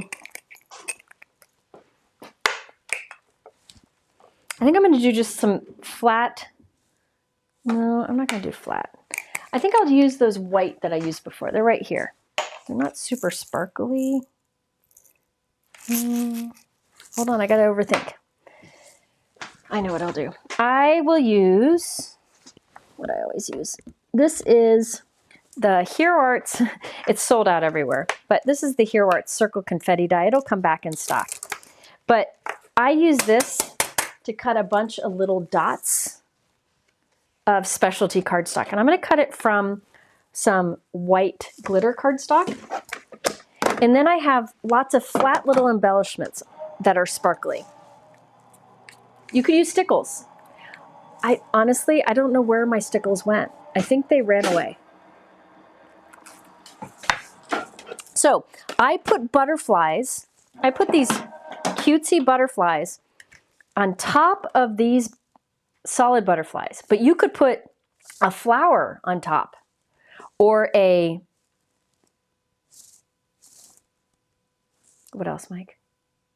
a critter on top. So it doesn't have to be butterflies, okay? This gem holder right here is from Cat Scrappiness. Mike, can you add that? I need to just have that on my supply list because I use them all the time. Somebody always asks about it. Somebody always asks, and it needs to be on my template, Mike. They are on sale. They're on sale? Yeah, well, yesterday they were. How much are these little trays? $3. Because I have a few of them. I think I have 6. They're $3. They're great. Okay, so I'm just on the vellum. I'll just add a little bit of these. So then, yeah, see, sometimes you just need a little sparkle. Oops. Not upside down. Okay. How's everybody doing? Is this all making sense? So the idea is you make a donut with whatever you want on it and spin it. I'm going to show you something that will be completely different in a moment. And it'll be something that I can almost promise you've never made a card with like that theme. Just give me a moment, you'll see it. You'll be shocked. And it's so stinking cute. I really like these butterflies. Again, this is the I Like Big Butterflies set. So I'll add them between each of the butterflies, but see that sparkle, those little bit of sparkly, they're not sparkling in the camera, but they sparkle in real life a lot. But those little dots, you can use embellishments too, but that gives you a little bit sparkle when it spins too. Makes a big difference in real life. I promise in real life it does. It does make sense? Okay, good. It's your kid showing through. Stop spinning until it dries. That's true. I can't. Yeah, no, I'm impatient. Mike, am I impatient? Yes. I am? Very. Mike says I'm impatient. Yeah, he would know.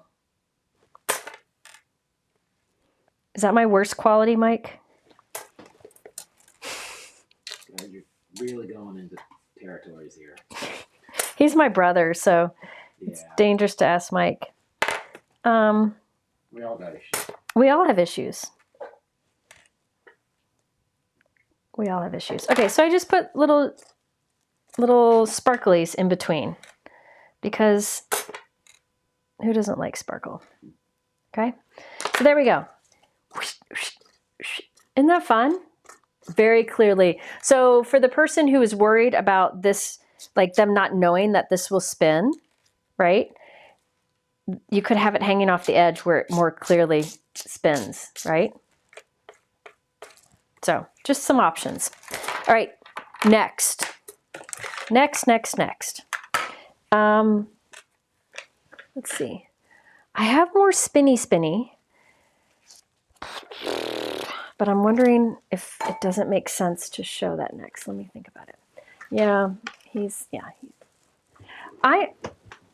I'm impatient about some things. What? I'm not impatient about everything. You know what? Okay, I'm going to take a pause. Now I've shown you here how to do these spinning cards, right? Where there's spinning elements, right? And I have a video below in my YouTube description that says video spinning cards, so you can get more ideas. Now these, like this wreath, no, I'm going to stick with where I'm going. I'm going to do the magic iris at the end. I'm going to go with this. Okay, next. My next card. It's a spinning one too, because, you know, I think they're cute. I have 2 more little spinning ones that are completely different. And then I'll get into that magic. I'll do the magic iris because it's all prepped, so it shouldn't take long. Okay. For a long time, I have wanted to use the Lawn Fawn Summer Friends stamp set. It has these cute little drinks and the strawberry, watermelon, and pineapple, and you can put faces on them if you want, okay? So what I did off screen to be prepared is I made a bunch of little summertime friend images. Look at the strawberry and the watermelon. You can skip the faces if you don't want them to be super cutesy, but I think they're so super cutesy. that they're fun, okay? And look at, like the pineapple you can do plain, but I added the little sunglasses to it. Aren't those cute? See, a fruit salad. I thought these images were really fun, and I thought they'd be fun kind of spinning around an element on the card. So what I did is I cut a clear element. So this is clear acetate, heavyweight acetate. Many companies sell heavyweight acetate.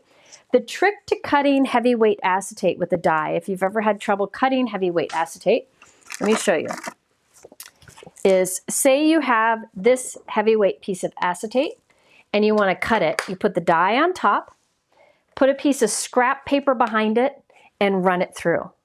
That bit of scrap paper behind it will give it enough pressure to cut through the acetate. So I cut a donut, a clear donut. All right. Now the die that I use for that clear donut is from this Magic Iris die set from Lawn Fawn that came out 6 years ago, which I'm going to show you later. But I use this circle right here, this donut die. It actually does faux stitching on the edges. But if you don't have this set, which again, I'm going to show you how to use that at the end, you can just use 2 circle dies, one big, one smaller. The overall size of this is about, the outside is 4 inches wide, the inside's about 2 inches wide. So you could create this with 2 circle dies, okay? So I created that. I happen to use the original Magic Iris die set to create that, but you could use 2 circle dies. And so I will add my little guys onto that clear element. So they'll spin around. I thought they'd be fun spinning. But first I need to create my donut. Remember my donut? Oof. Let's see. I found dies and buttons earlier. Let me create my donut. Hold on. First I have my white circle die cut. It's slightly big. The diameter of this white die cut that I just created, this white circle die cut, is a bit bigger than the opening on my clear base. Maybe not big enough, but I think it'll work. Yeah, it'll be fine. Let me cut a second one. Hold on. Let me get one bigger. I think I want one size bigger. Hold on. I'm going to find just a slightly bigger circle die. If you have a set of stacking circle dies, you should have all the sizes you could possibly need. I think I'm going to go a little bit bigger. This is actually a Spellbinder circle die, so it's a bit bigger, quite bigger, but it'll work. So let's do that from white instead. Yes. Is that Kelly at Lawn Fawn? She said, we try to make things that are happy and fun. They're not always cutesy. Yep. So I'm showing you a variety of things you can do. I think sometimes companies, like people tend to kind of pigeonhole a company to either cutesy or elegant or whatever. And I think sometimes you miss some of it. And I think there are some beautiful, elegant kind of things that Lawn Fawn has that are definitely worth checking. Okay, so I cut a big white circle. I'm making my donut. I'm going to put this as close to the center as my eyeballs will let it. And this circle die here is slightly bigger than the button I'm going to put at the center. Again, you don't have to do a button. You could do a washer. You could do stacked circle die cuts. You could do a circle foam piece. Anything round at the center. Anything round with a little dimension, but that's flat on both sides.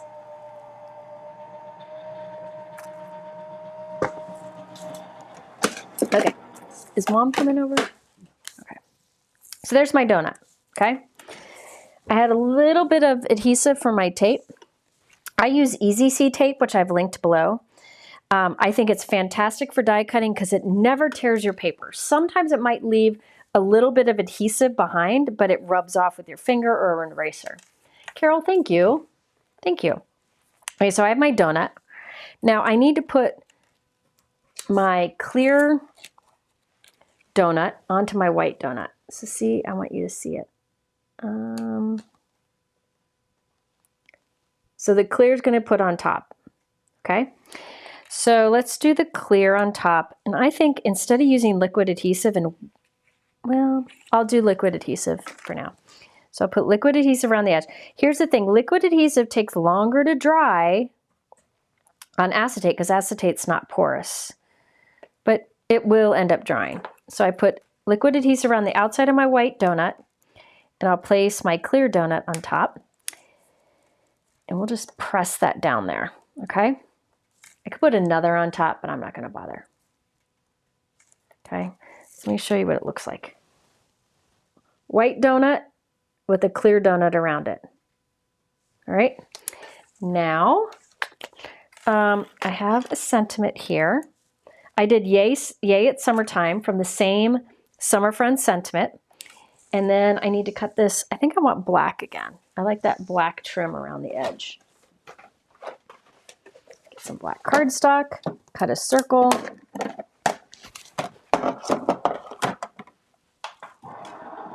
Thank you. Brian just put a link to the adhesive eraser I like from Pink and Main.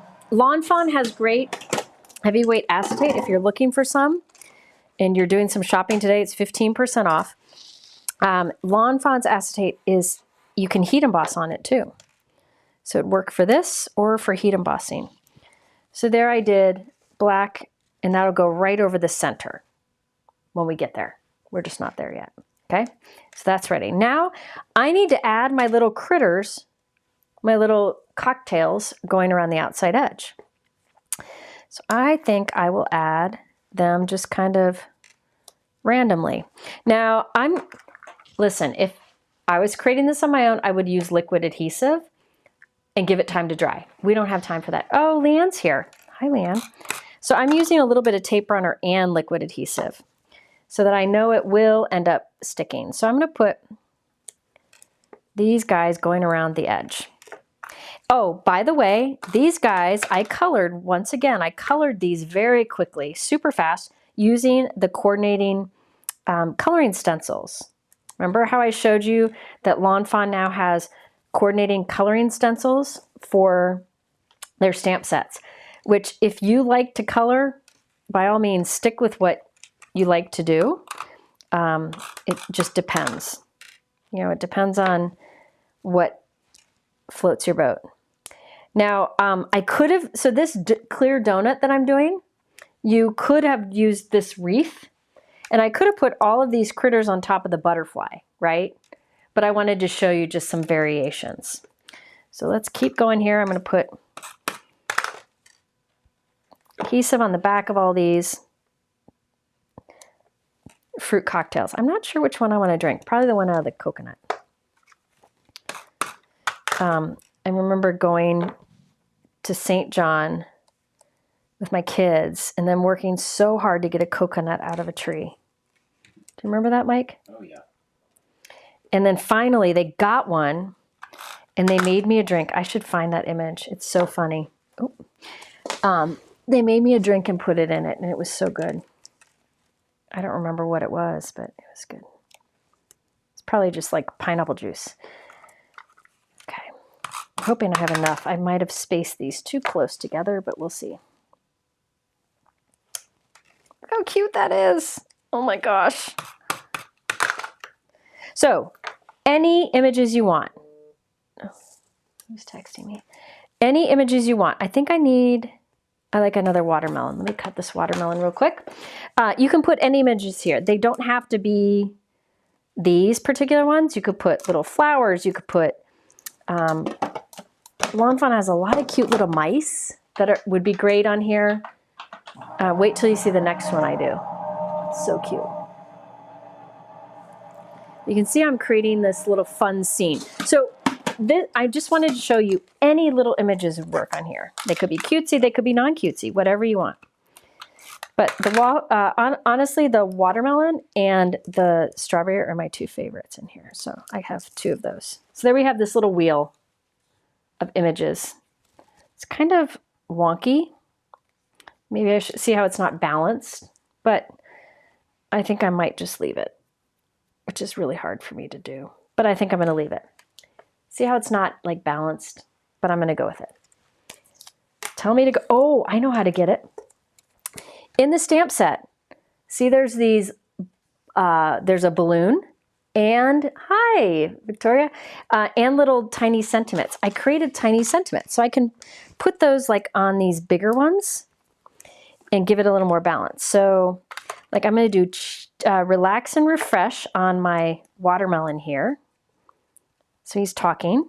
See, it balances it more. We'll put one on this other watermelon because the watermelon's short. We'll put it right here. This one says happy summer. And then I have another one, I think I'll put right here on the strawberry that says cheers to you. So they're kind of spaced out a bit. You can always add more if you want. So see how they're kind of like, there we go. Okay, that's cute.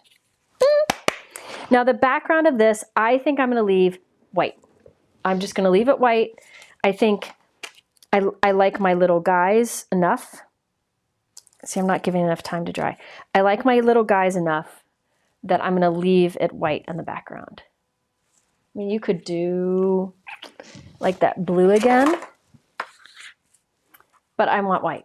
I really do want white. I'm gonna leave it white. So it's really the focus on those little images. And then I might come back in and add like some shimmer or sparkle. Okay, so this white piece is, I'm gonna cut to be a little bit smaller than 4 1/4 by 5 1/2 inches. And then I'll get a black piece of cardstock that is actually 4 1/4 by 5 1/2. So there's a little trim around the outside edge of that, which matches nicely with the sentiment that'll go in the center. Actually, let me tell you, this is the kind of stuff that bothers me.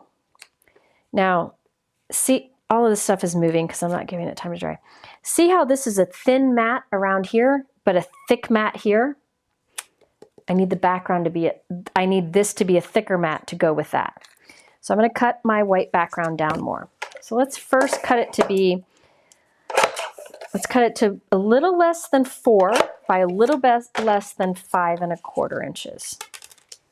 So see how now that mat, the mat is about the same as the mat around the circle. Do you see what I'm talking about? Hopefully. Mike, does that make sense? He's not paying attention. Oh, he's paying attention. There we go. Okay. So now this, I want this right in the middle. So you could measure it. I'm not going to. Instead, I'm just going to hold it, eyeball it center of the card, and put glue right into that circle opening of the donut and place my button. So you can see that this will spin. Mike likes it. See how it spins around? So the button's in there. Now, adhesive on the top. You want something strong here because you don't want it to come undone. Now we'll place our sentiment. Let me hold it there.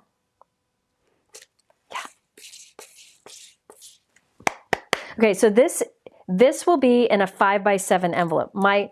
The card base, that black area there, is 4 1/4 by 5 1/2. My card base will be the same. I'm about to put it on my card base, which is 4 1/4 by 5 1/2. But you see how the elements hang off? So I will put it in a bigger envelope. And this should not require extra postage. It really shouldn't. Now I will go back and add some glitter to this. I'm not sure how. I might use a shimmer pen, or I might use like some rock candy glitter from Tim Holtz and put it in, like in the drinks or something. And that would be nice too. But what you end up with is, look at this. I mean, come on. Who doesn't love that? So 3 different looks here, right? These two are a little more cutesy, but this one's a little more elegant. This one hangs off the edge, and this one just has that clear element, the clear donut with all the images on it. So to show you, you can create your own clear donut by doing a big circle and a little bit smaller circle and add whatever you want on it, any images you want. I will go add sparkle to that because it needs sparkle. Yeah, Wink of Stella would work. Do they still sell that? But I will add sparkle to this somewhere. Okay, so we have 3 so far. What time crap. I have another one. I have 2 more. Okay, so 3 spinners so far. 1 here, 2 here, and 3 here. Okay, I have 1 more of the spinner, and then I'm going to do that magic iris. This next spinner one is a little different. You're going to have to bear with me on this one. This is all about, what I'm about to do here is all about really stretching your supplies. Because there was a stamp set from Lawn Fawn that made me laugh. And I'm glad, Mike just walked back in the room, and I'm glad he's here for it because he'll think it's funny. Mike? What is it? It's called A Mole Lot of Flowers. He loves puns. A mole lot of flowers. Yep. Hold on. And it has a mole pushing a wheelbarrow with images you can put in the wheelbarrow. But what got me was the sentiment that says, holy moly, it's spring. And I'm making this out of love because my yard got torn up by moles last summer. So instead of hating on them, we're going to make a card with them. I just think that's so cute. And the nice thing is this is a small stamp set, though. It's called A Mole Lot of Flowers. I don't know if it's on the 20% off, but I know it is definitely on, I mean, it's 15% off for sure. Let me look. Oof. Hold on. A Mole Lot of Flowers. Isn't that cute? Again, I told you I'm going to try to do things that are a little bit different. Let me see. Guess what? The mole is on the supply list. On the 20% off. Okay, so there is the stamp set, there are coordinating dies, and there are coordinating stencils. Thank you, Lawn Fawn. So off screen, I stamped my mole with the wheelbarrow, and I used the coloring stencils to color in super quick, and then I use the coordinating die to cut it out. And then you can put another little mole or dirt in the wheelbarrow, but I ended up with the flower image, and I colored that, and I'm going to put that right into my wheelbarrow. So I have this image, and it's going to say, holy moly, it's spring. But you could say, holy moly, it's your birthday, or holy moly, it's Mother's Day. A lot of different things you can put with it.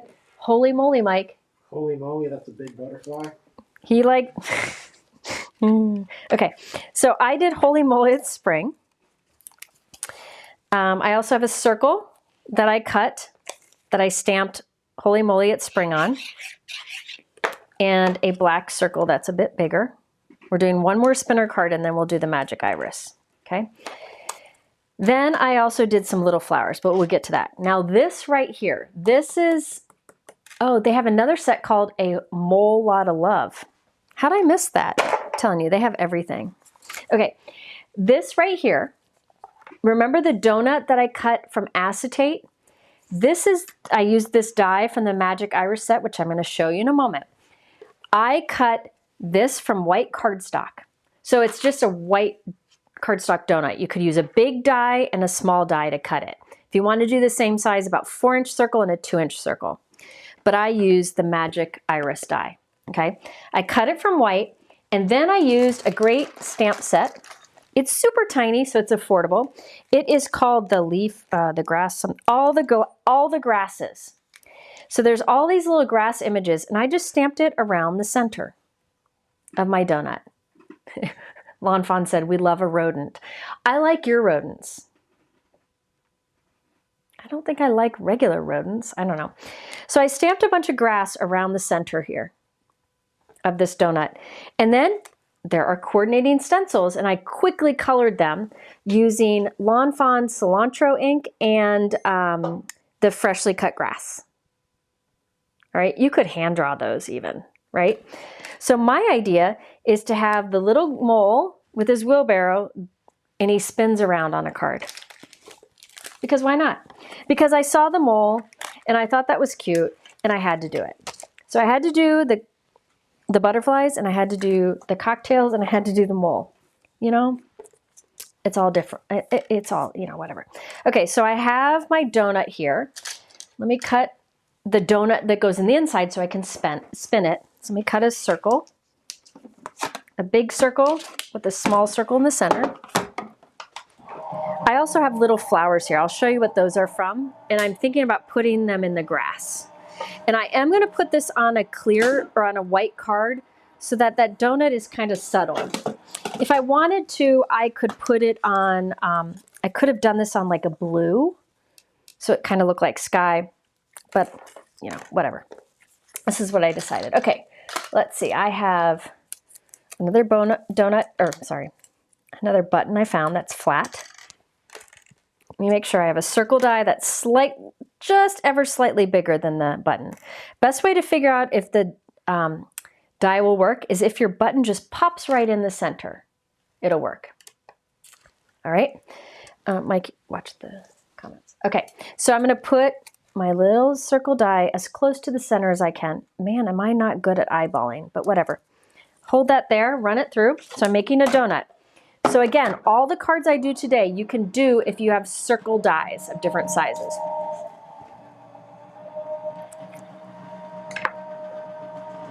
Hippos, Lawn Fawn has great hippos, if you like hippos. Okay, so there is my little white donut that will go in the center. This makes it spin. Now remember, these spinner cards that I'm doing, I did another video. It's a curated video. It's a pre-recorded one, which really shows you a lot of different versions of this technique. Check that out if you're looking for more ideas. Okay, I am just doing a few today. You know, listen, there's a time and place for pre-recorded and lives. I think it really just depends. So I have my little circle donut here. I'm going to place my bigger donut on top. Okay. So you could have just done one big donut with the one small hole in the center, but I kind of like putting the smaller one in the center. It just makes you figure out like where everything should be placed better. Because this is going to go right in the center. Look how cool that's going to look. Okay. Mike, can you do a poll? I'm curious. This is a bad thing to ask, but I'm going to ask anyways. About donuts? No, it's not about donuts. Although glazed is the answer. A warm glazed is the answer.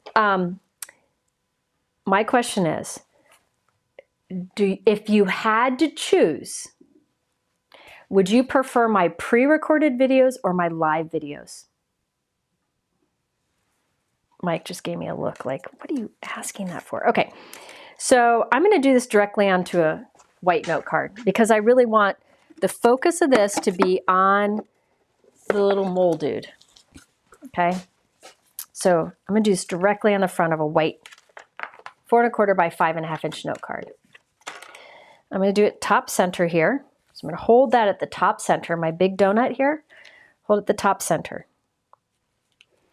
I'll put glue right into the opening, put my button in there, and leave it there for a moment, okay? So this is free. The button's the only thing glued to the card. So see, this is free to move. You should have added both. No, I want if you had to choose. So the voting is if you had to choose. I will tell you my personal opinion Just after. like on a desert island, what would you like? Yeah, if you were on a desert island, what's the one thing you want? Okay, so I put glue on the top of my button, and now I'll put my sentiment, which I did on a circle die cut, using that holy moly, it's spring sentiment. So this will, hold on, this will spin. I think I got some glue in there. Hold on, let me clean it up. Because if you have glue oozing out from your button, it won't want to move freely. Make sure. Yeah, it's moving freely. I liked it in the corner. I should have done that again. I liked it hanging off the edge, but so let me put my sentiment back on top. So look how cool that looks. And this will spin. Okay, now I got to put my guy on there. So see how he doesn't angle enough? I'm a perfectionist. You definitely could put him on there and he'd be fine. Actually, I think he's perfect. I'm going to glue that on there, but I want to give him some dimension. So I have an extra die cut here. So there's a poll at the top. I'm afraid to see what people say. And then I'll give my opinion. All right, so let's put glue on the back of that. And I'm going to glue him right here. So he's like going around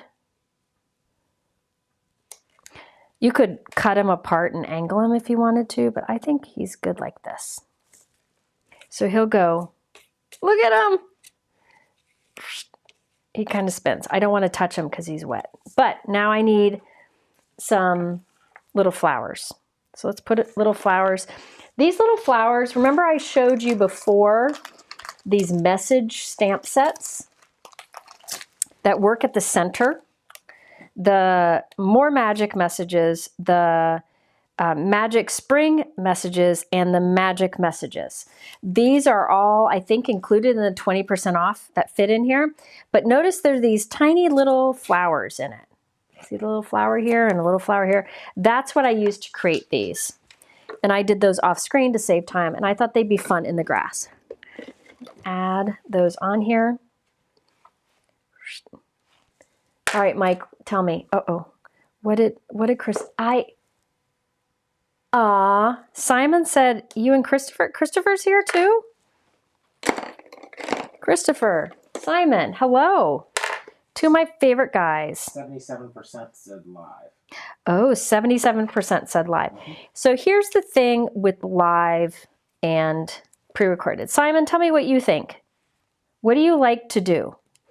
I will say, I think there is benefit to both.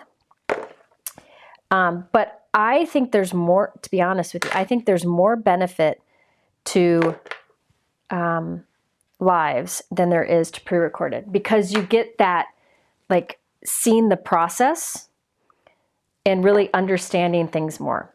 That's my personal opinion. I know everybody has, I know a lot of people say they don't like lives because they're long, but here's a little trick. In my lives, I do multiple cards, right?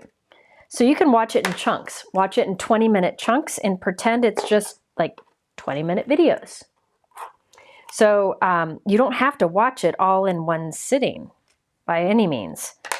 Oh my gosh, this is so cute. Come on, really? Look at that. Look at that. Oh my goodness. I don't want to spin it yet because, but look at that. Holy moly, it's, you like it? Mike loves puns, right, Mike? Yeah. And interactive cards. He likes interactive cards a lot. Okay. I think that's good. Maybe, I think I need one yellow there. Like that. There we go. Look at that. Isn't that cute? Now, you could put like a color on the background, but I really just decided that I don't want to touch it too much because it's wet. I felt like this was better. See, everything's wet still. Another thing you could do is have it hang off the edge a little bit, like I did with my butterflies, and it's really easy to spin. I don't want to mess up my glue, but you can see it does spin freely. Now on the background, if you wanted, I wanted this to be solid white on the background. So really the focus is on those images. If you wanted some interest on the background here, you could do some soft stenciling, or Lawn Fawn has some great background dyes. And what you could have done is cut a white background panel and put it on a white card, so it was like a little bit of tone on tone interest, but not too distracting.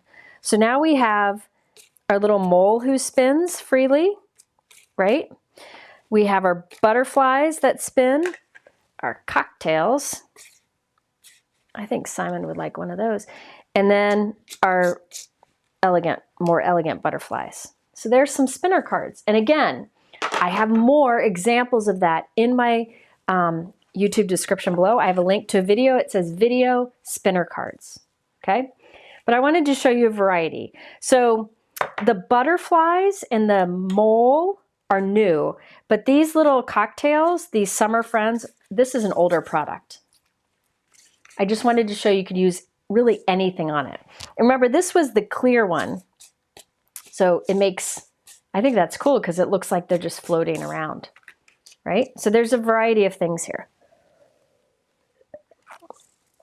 I think the only thing I will add is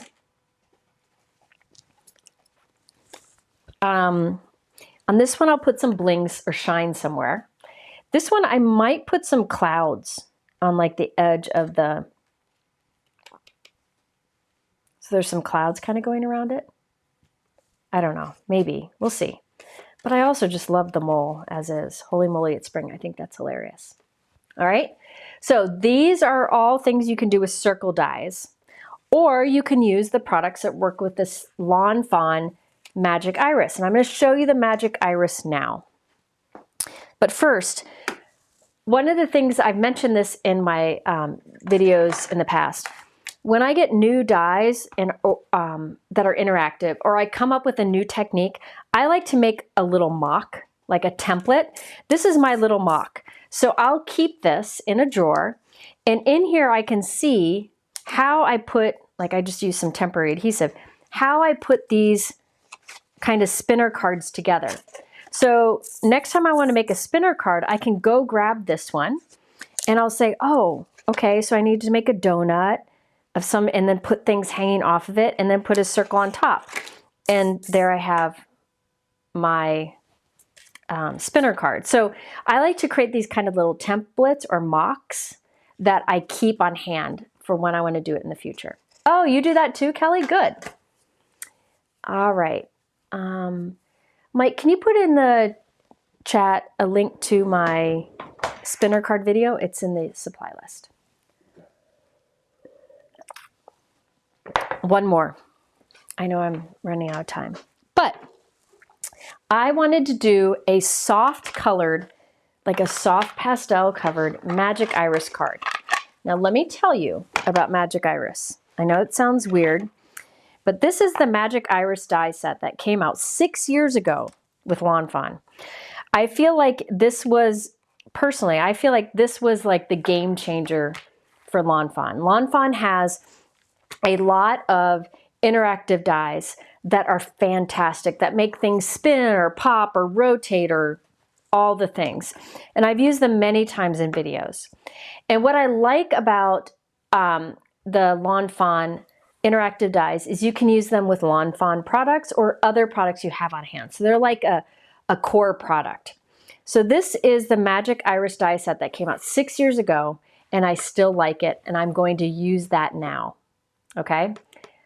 Oh, Kelly was pregnant with Miles when she came up with this. Miles is one of Lila's favorite little humans. He's super cute. Okay, so I'm going to use the Magic Iris die set. So this came out 6 years ago, and this is an add-on. This is called, these are on the 20% off too. This is the Magic Iris add-on, which does like a background. You're going to see both in action.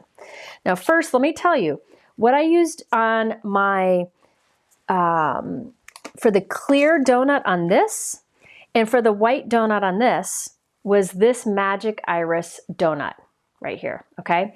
Now, you could have used 2 circle dies, but if you have this Magic Iris die set that came out 6 years ago, it's still available today. It's 20% off right now with my code. But I know a lot of you have this. It's time to break it out because you can use those products for these spinner cards. Now let me show you. Remember that the butterfly wreath add-on? It was called the butterfly, I think it was the Magic Iris butterfly add-on wreath. This works perfectly with the Magic Iris. I used it to make a spinner card before, but it also works to make a Magic Iris card. So I want to show you the Magic Iris card now. So the whole point of this video was to show you how to use things that are meant to go with other things, but use them in different ways. Okay? Okay. So we did spinner cards. Now we're going to do Magic Iris. Now the Magic Iris type of card, I will tell you, you can try it on your own, but it would be difficult. You really want the Lawn Fawn Magic Iris die set. Okay? That's what this is right here. Okay, the Magic Iris die set. That's the original one from Lawn Fawn, and that's what we're going to use right now. We're going to do a Magic Iris die card. Now, if you are looking for more examples or like a slower assembly of this, I have another video in my description below. It's called it says in the description below, Video Magic Iris Cards. And that is a video I did 6 years ago using this, okay? Since then, there have been lots of add-ons that have come out to go with this, including the butterfly wreath I just showed you. And then I showed you some examples earlier. So a lot of these round elements work with the butterfly or with the magic iris, and some work, and they also work with the spinner cards. So I'm just showing you how to stretch your supplies. Okay, so this is the magic iris die set. I'm going to show you how to put one of these together. But let me tell you, it's going to look weird at first. Okay, it's going to look weird. However, if you go to my video, which is in the YouTube description below, you'll be able to see a slow kind of video with multiple assemblies of this. So you don't have to catch it all right now, okay? So this right here, up here, is the Magic Iris die set. This is an add-on, which I'll show you in a moment, but all this. It has some funny looking pieces, but once you've done it a few times, some of you have done this before because it's a 6-year-old die set, you'll figure it out, I promise. The first thing you want to do is cut 3 of these donuts. Remember, I used this donut on my last 2 cards. But this donut right here, you can cut from whatever color cardstocks you want. This is Concord and 9th Sprout. It's what I had on hand. You can use white, whatever. I didn't want to use white for all the elements. It's harder to see in the video. So I cut 3 from Sprout. Now I'm going to take one of them, and you see this funny looking die here? I think it looks kind of like a robot.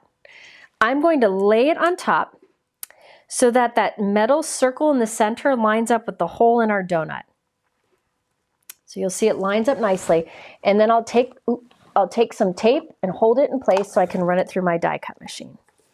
I'll hold it up to the camera so you can see it better. This is super easy to do. It's weird steps, but it's not hard to do, okay? So see how that circle, the metal, solid metal, lines up with the center of your donut die cut. Okay, again, if you want to see this process slower or multiple examples, I have a video in my YouTube description below that says Video Magic Iris. Yeah, Kelly calls that die a flux capacitor. I think it looks like a robot with 3 arms. I don't know. Who knows? Okay, so let me get this off here. I probably didn't need to use that much tape. I'll take that off. See this tape? The EZC tape never tears your cardstock, but sometimes it leaves a little residue behind. I have an extra shim in my die cut machine, which I don't need. And that is causing some of that extra pressure, which causes some of that adhesive to stay behind, but that's good enough. Okay, so see now it has these 3 little funny slits, and it also has these 3 little, oh, shoot, hang on, let me get a piece of cardstock. It's easier if I hold it on cardstock. Okay, so see how there's 3 funny slits and then 3 like little faux stitching marks there. It looks weird, but it's okay. So there's our, I think this looks like a, what do you call that? That you throw in the water for people who are drowning. Life preserver? Life preserver? Preserver? Is that it? Okay, life preserver. Okay, so I have my life preserver here. Then you have these sausage dies. See the sausage die right here? Okay, so I have 3, I die cut 3 of the sausages. Okay, now what you do here, looks weird, but it's easy to do. There's these little nubbies on our sausages. You're going to slide a nubby into one of the little holes here, and then line it up so the curve on this sausage lines up with the curve of our life preserver. So see how I've lined it up? So the curve here and the curve here matches the 2 curves match. Does that make sense? So I'll put a little piece of tape on that. I like to put a little piece of tape on there to hold it there. Then the next sausage, tuck it into the next slit. See how it's tucked in? And then move it so that the curve of the sausage matches the curve of the life preserver, which are 2 things that I never thought I'd say. Donuts and sausage, yep. And tape it there. You're not gluing them, you're just holding them there temporarily. Then see this little slit there? Tuck that in and then line up the curves. So this is what you end up with. It looks kind of funny, but it works well, I promise. Okay? So you can see how those are tucked in and kind of curved along. You guys, I think some of you are being bad. I'm not going to partake in such badness. Instead, I need to refer back to my video because I want to make sure I get it right. Okay. All right, so we got that. Now, these little sausages here, if you can see in the video, see there's a little X. Can you see? Hold on. If you look at it, there's an X right here, there's an X right here, and an X right here. So the dies make those little X's. What we're gonna do is put a little mini glue dot on there. Now it could be a little dot of liquid adhesive, but I don't wanna wait for it to dry, so I have mini glue dots here. And I'm just gonna put a mini glue dot on one of the X's, then on the next X, and I'll hold this up in a moment, and then on the next X. So see, there are three, there's a mini glue dot there on that X, mini glue dot there on that X, and a mini glue dot there on the X. You guys behave. Come on now. You guys are bad. You're worse than going live with Gina. That's all I gotta say. Okay, hold on. All right, now, so there's mini glue dot, mini glue dot, mini glue dot, and those three spots. Now, we'll take another donut, and lay it right on top. So the only thing that's connecting this extra green donut that I put on top to that crazy looking mechanism is those three glue dots, okay? Now I gotta look at my video because I have to remember. Okay, now, so it looks kind of funny, but it's okay. I can't take you anywhere, but I love it, okay? So it's kind of weird looking now, just bear with me. And I know that it's impossible to remember this because I'm not remembering, I'm looking back at my old video. But again, I have linked in my YouTube description below, it says video magic iris cards. Bookmark that sucker because in there I go through this multiple times.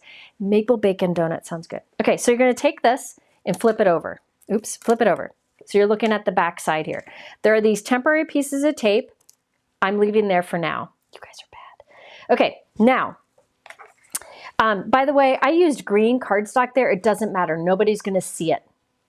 I just didn't wanna use all white cardstock because it's hard to see in the video. So it doesn't matter, nobody's gonna see these elements except the color of the sausages. The color of the sausages you use, that's what kind of opens and closes on the magic iris. So I used white. But everything else is done with just scrap colors. Okay, now I'm gonna flip this over. And remember that robot die does these little, like, hold on. I need my cardstock again. I know. See those little, see that little faux stitching notch there and there? And there.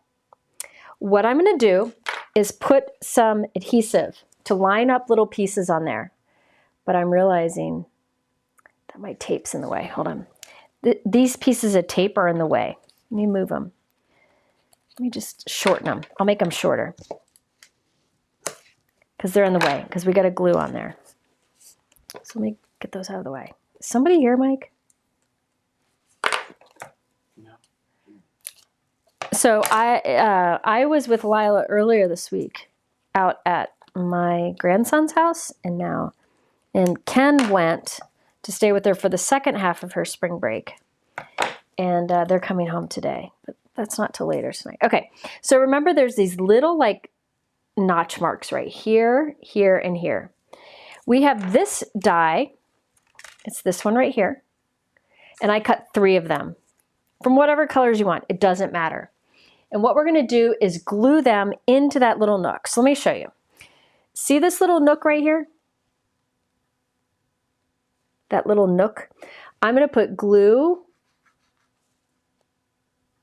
right into that nook. See that glue right there? Then I'm gonna take this piece right here and put it right into that nook and press it down. See? So it's sticking out. I know it's weird. And I'm going to do it here, and I'm going to do it here. So I'll do it right here. Again, I have a video that shows this in slow motion, so you can really see it done a million times. I just wanted to show it slowly or quickly in here so that you can see that the spinner cards, all that product you could use with these magic iris cards too. So here we go. Oh, except for the magic iris, what are other great interactive sets of dies from Lawn Fawn? They have so many. Oh my gosh.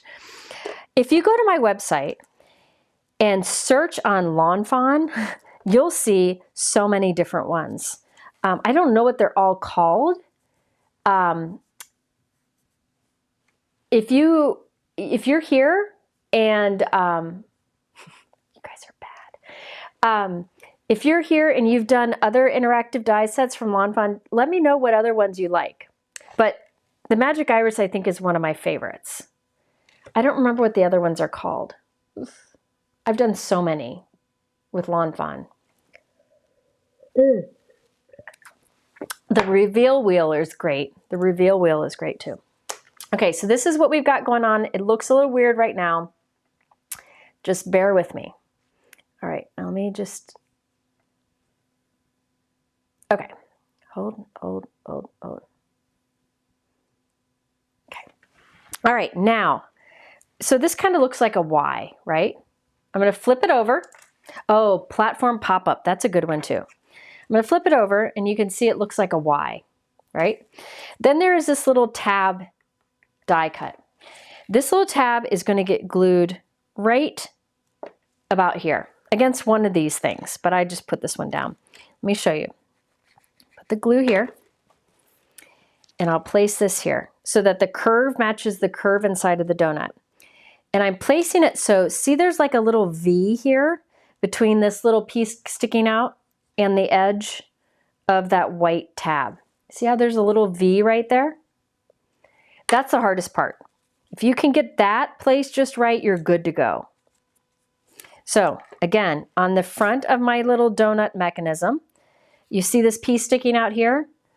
I put the tab so that it's just like a little V right here. And then this curve matches. Platform pop-up is good too. You know, I haven't used that in a while. I should use that in a video again soon because it's a great one. Okay, now these three little blue pieces here, these little pieces stick, oh, the ta-da diorama, that's good too. Now these three pieces you're gonna wrap over. Okay, so I'm gonna put some glue on here, see? And then I'll wrap this over. And you don't wanna wrap it too tight, you just wanna kind of wrap it over. See, it's not super tight. Just wrap it over. Flippin' awesome, magic picture changer. I don't know how they come up with these, but what I appreciate about Lawn Fawn is they come out with these interactive dies like this one, the Magic Iris set. Then they come out with lots of things that work with it. So it's not like a one and done, right? They've come out, I mean, this came out 6 years ago, and then just this month, they came out with this wreath, butterfly wreath that works with it. And I appreciate that.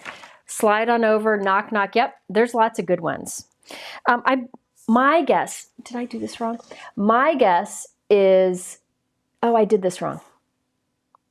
I did do this wrong. Hold on. Don't listen to Jennifer. Hold on. My guess is that you can go to their website, and I'm guessing there's an interactive die category where you can see all the interactive dies that they have. Hold, please. I did that wrong. Ignore Jennifer. Hold on.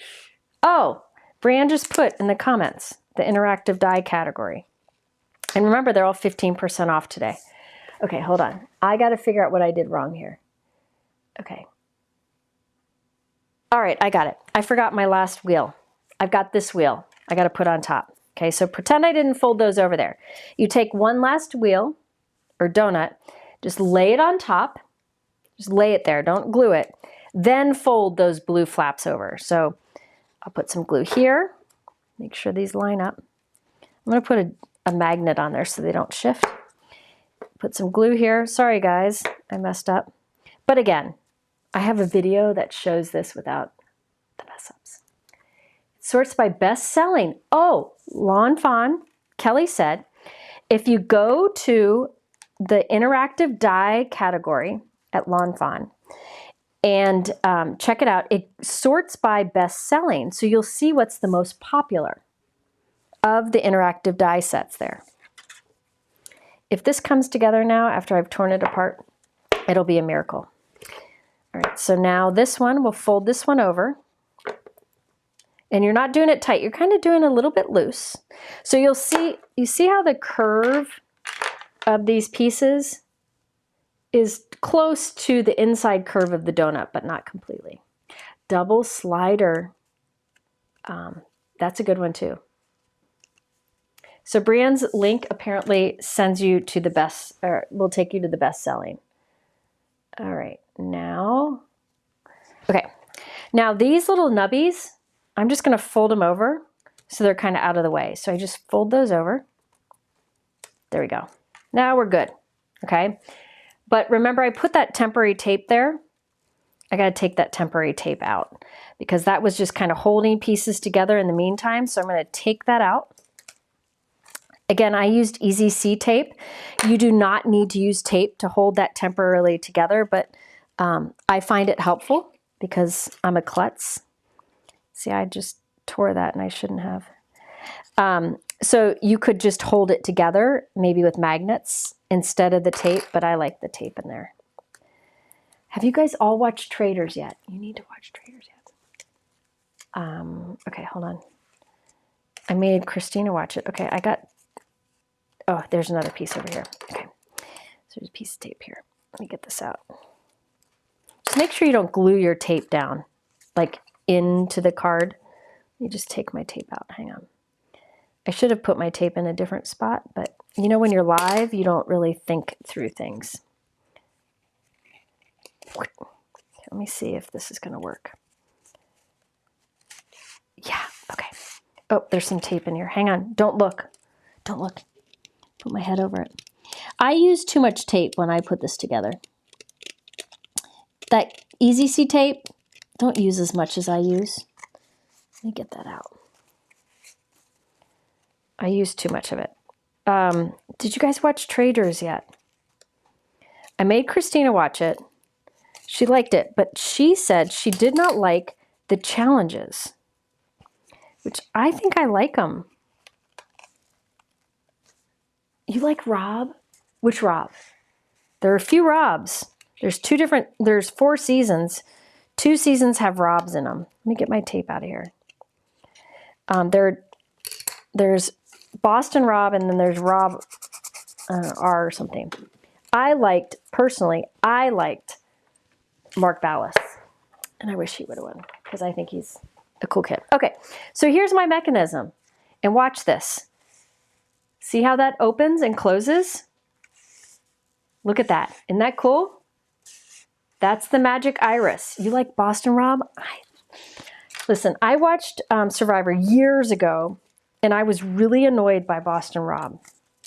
I thought he was so arrogant. Now watch. Somebody's going to send this link to him, and I'm going to get into trouble. Am I going to get in trouble, Mike? No, you're fine. I'm fine. Okay. Boston Rob doesn't care about me. But I thought he was great on Traders. I liked him better on Traders than I did on Survivor. Okay. Die stuck to your magnet. Oh, thank you. Thank you. Okay, so now I have my magic iris. So this was created with the original magic iris die set. If you go to the Lawn Fawn website, it has a video right there. And let's be clear, Kelly's probably better at putting it together than I am, but it really isn't that hard if you follow the video. Now this right here is the add-on, and watch what you can do. You can just glue this on the front, and then you have that, like, I can't do it without holding it, the magic iris in the center, and you don't see that whole mechanism. All right. Other things you can do is use those add-on things that Lawn Fawn has lots of. Just search on Magic Iris on their website and you'll see lots of them. Yeah, I agree about Boston Rob. I didn't like him on, Libby, I'm right. Okay, Boston Rob grew on everyone over the many times he was on Survivor. The first Survivor, I didn't like him. I remember that years and years ago. But I haven't watched Survivor since. Okay, so let me show you. I thought it would be fun. Okay, this right here was made using this die right here, along this die set right here. So this right here is called the Magic Iris add-on. Thank you, Dawn, Heather, and Carol. I appreciate you so, so much. You have no idea how much that helps me. It really does. So I use this. I use this die right here to cut a white background. I'm doing white again because I wanted to.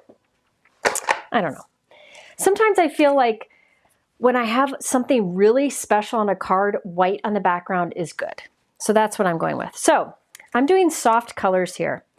I use that same, remember this die set that I used, the Magic Iris Butterfly Wreath add-on that I used on this spinner card? I'm using it again, but with the Magic Iris. So this I cut from Concord and Ninth Sprout cardstock. It's a nice green. Let me see, where's the rest of my stuff? Let's see, I'm gonna do a circle die here. Hold on. Let me cut a circle die cut from white.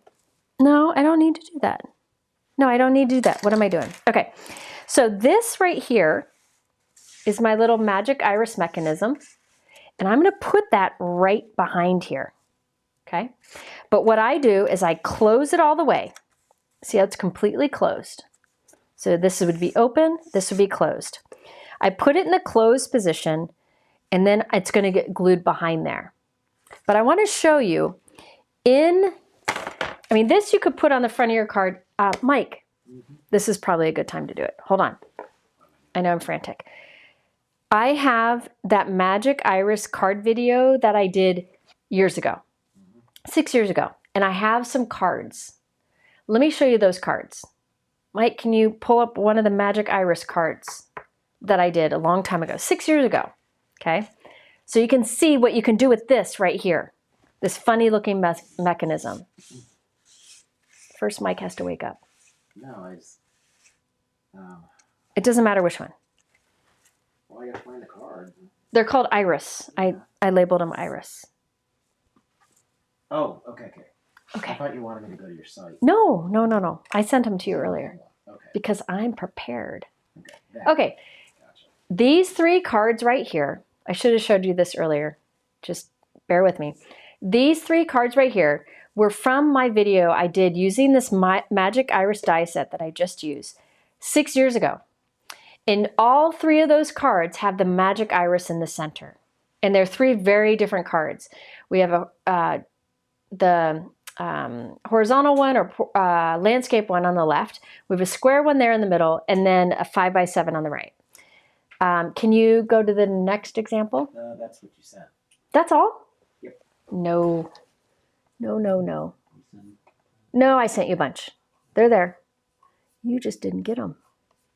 You sent a separate... Yeah, I sent a bunch. Mike's going to pull them up. But let me show you. All 3 of those were done with the Magic Iris die set, which I'm using now. It's okay. So I want you to know there are a lot of different looks you can get from it, okay?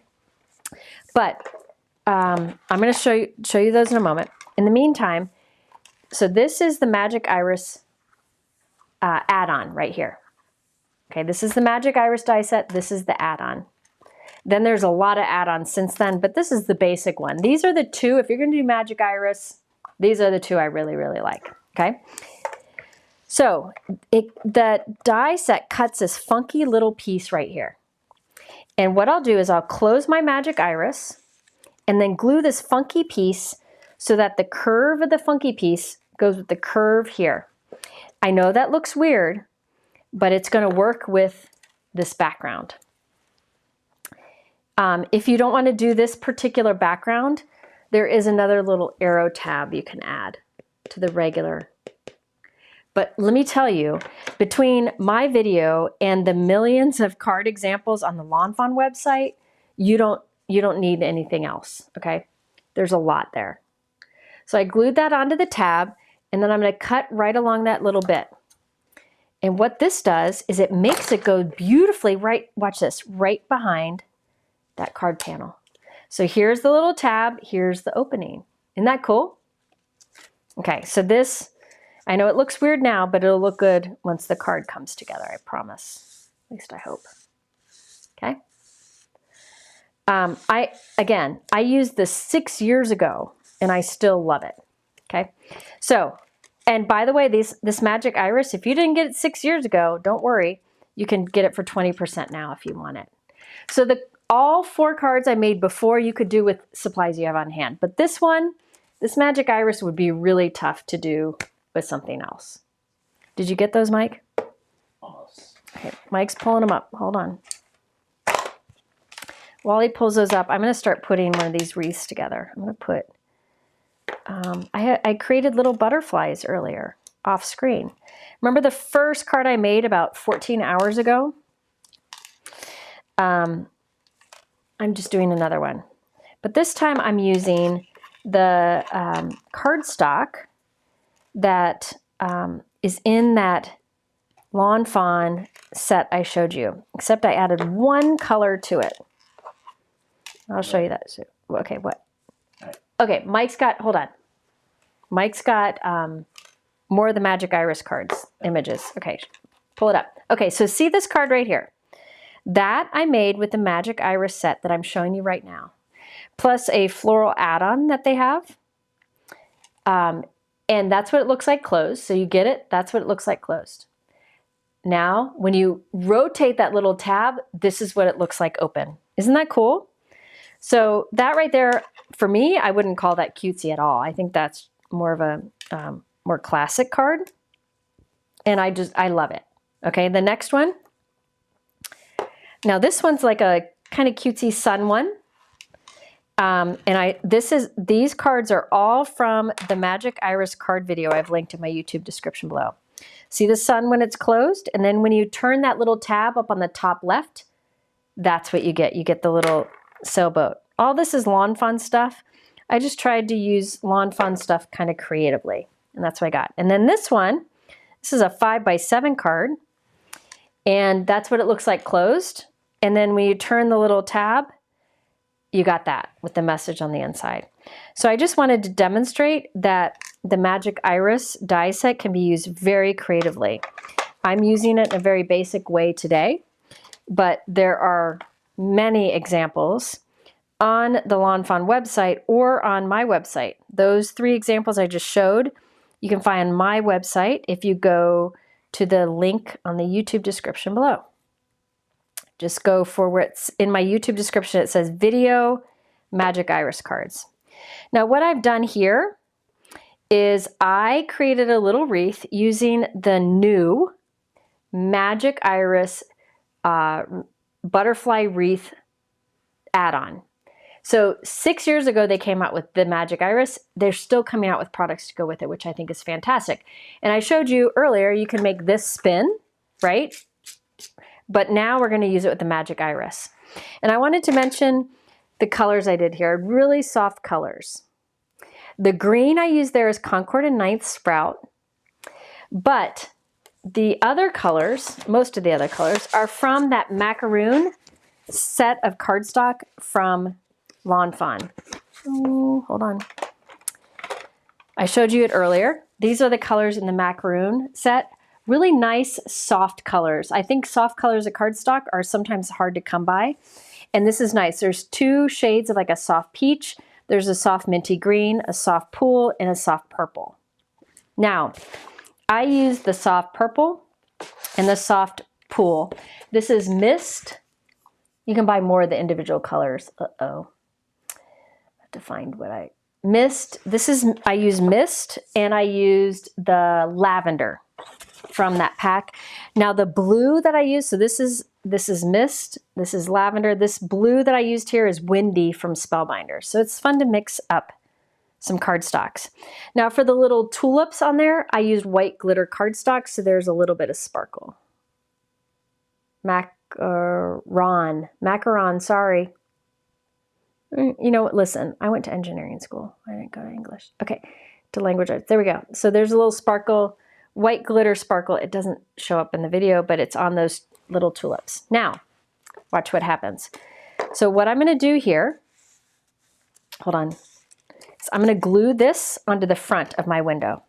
So I'll put glue on the back of my little wreath here. So anything you can put around this. Doesn't matter, but I'm putting that new butterfly wreath. So we're doing old and new together. So I'll put that like that. We put something heavy on that. And then, hang on, I want to see something here. Hold on, I want to make sure I do this right. Okay, all right. So that's on the front of the add-on. Isn't that nice? It's very soft. I wanted something really pastel. You could do bold colors if you prefer. Now this goes on the back of it. So I'm going to put it in the closed position. So this is open. This is closed. I'm going to put in the closed position and then put glue on the top of my Magic Iris donut. And then I'll place this behind it so that this little thing lines up in the nook and the circle in the middle lines up too. So you can see how that lines up in the center, and then this lines up here too. Let me get it just right. It's not hard to do. It's hard to do when you can't put your head over it. So see how that all lines up there. This lines up and this lines up. Now you could do a different color for these pieces and a different color for this little piece here where the arrow is, but I wanted soft.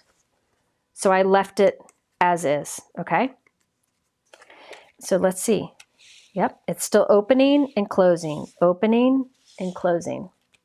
Now, card base. I think I want to put it on a colored card base. So let's put it on this. This is the mist. Let's fold it in half. Fold it in half. Yeah, a lot of card making means putting your head over it, which I try not to do in videos. Let me cut this down. So this, I'm cutting a note card to be 4 1/4 by 5 1/2.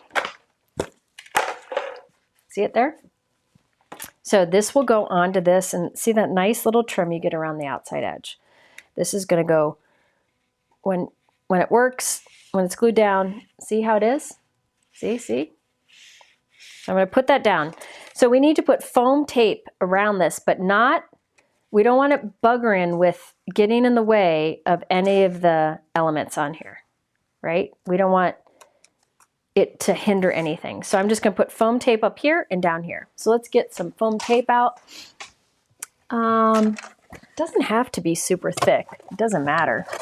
You can even use foam squares, but what I'll use is some Altenew foam tape. It's just what I have a lot of because I hoard it. Put some foam tape across the top. You just don't want it to get in the way of any of the moving parts. So do foam tape up there. Let's put some right here. Let's put some right here. And right here. All right, so there's foam tape, but nothing gets in the way of those mechanisms. See this? Oop, this one's too big. Let me cut that smaller because I don't want it in the way of when it's open. See? Yep, it's still too big. So let me move it like that. So see how none of the foam tape, there we go, is in the way of that moving. Okay, I like to leave it in the closed position. See how the iris is closed? Remove the release paper. Oh, thank you, Dora. I appreciate that. Listen, watching us do interactive die sets like this live is a little bit harder than watching it in a pre-recorded video. So be sure to check out my pre-recorded video, which is linked in the YouTube description below. It says Video Magic Iris. And you'll be able to see this. I assemble that magic iris many times, which makes it easier to see it in action. Okay, so there's the magic iris. See the nice little tab there. Okay, I think I'll put a little arrow in there. So I cut the arrow from a darker merman. I think that's too dark. So let's see, I got this right here. That's what I used to create my little thingy, my little tab. But I'm gonna cut that from one of the colors so it stands out. Let's do it from the lavender. So I'm gonna cut this from the lavender. Hold on, I'll show you. And inlay that. I wanna show all these cards completed before I leave. I'm almost done, Mike, I promise. Are you hungry? Last night you got hangry. Yeah. What are we gonna get? Is it pho tonight? Oh, I hope so. Okay. So I cut a little lavender one to go right in here. So the recipient knows there's an arrow here to grab that. So the recipient just goes, okay? Now we need a sentiment in there. So I'm gonna open this up. Now, you have a few options. You could die cut a circle and glue it in there, but I actually like the blue in the opening. And remember, I use really soft colors here. So it's a little like, it looks washed out in the video, but in real life, it's just a nice soft pastel. If you wanted to, you could have used a pattern paper, an embossing folder, or something on the background. I'm not gonna. I wanted to keep it simple. So I need a sentiment that goes in there. So let's see, I could use any of these magic messages. I think I'm gonna do, I always need thank you cards. So I think I'm going to do thank you so much. But really, you can use whatever sentiment you want in there. Hoping this will stamp through it. It might not. If not, we'll do the circle and add it. Okay, so let me put that in there. Let's see if it will grab it and stamp it. I don't know if it'll stamp in there because I use thick foam tape. I didn't need to. I could have used thinner foam tape. Oh, pizza sounds so good. I was just saying that earlier. Okay, so tape. Let's see if this will stamp in there. Nope. Nope, nope, nope. So what happened is I used too thick a foam tape. I shouldn't have used the thick. I like the look of the thick, but you could have used thinner. I used Altenew. Altenew foam tape comes in 1/8 inch and 1/16 of an inch thickness. I used the 1/8 inch. I should have used the smaller. So let's use white cardstock instead. Let me show you. Oh, no, no, no. Oh, that blue color, the same color. I like the look of that. Oops, where did that star come from? Let's stamp this with black onto white, or onto this mist cardstock. Yeah, I think we'll end up having, I think we'll have leftovers too. My mom brought Italian last night. It was from a chain. And I'm not a big fan of chain foods. I feel like chain Italian is never good as good Italian. Okay, but let's see, this one will fit in here. So I'm gonna cut a circle from this and we'll glue it on the inside and that should work. Hopefully. I really would love soup. 5 p.m. is supper time. Yeah, well,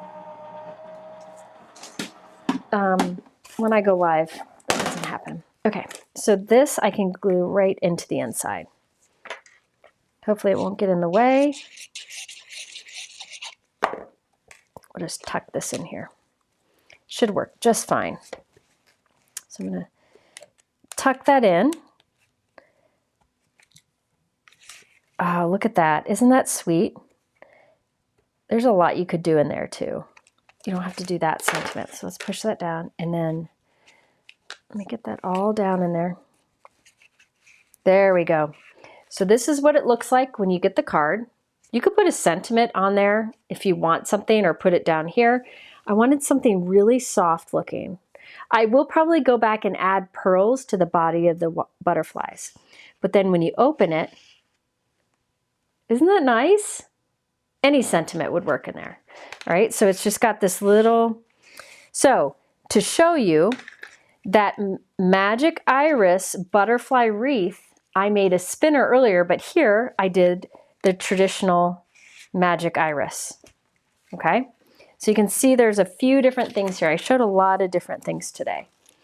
This you can create, if you have circle dies, if you go back and watch, this little spinner element, you can create using circle dies of different colors. See how he kind of just spins around? You just need circle dies, or not different colors, different sizes. This one spins nicely. My favorite.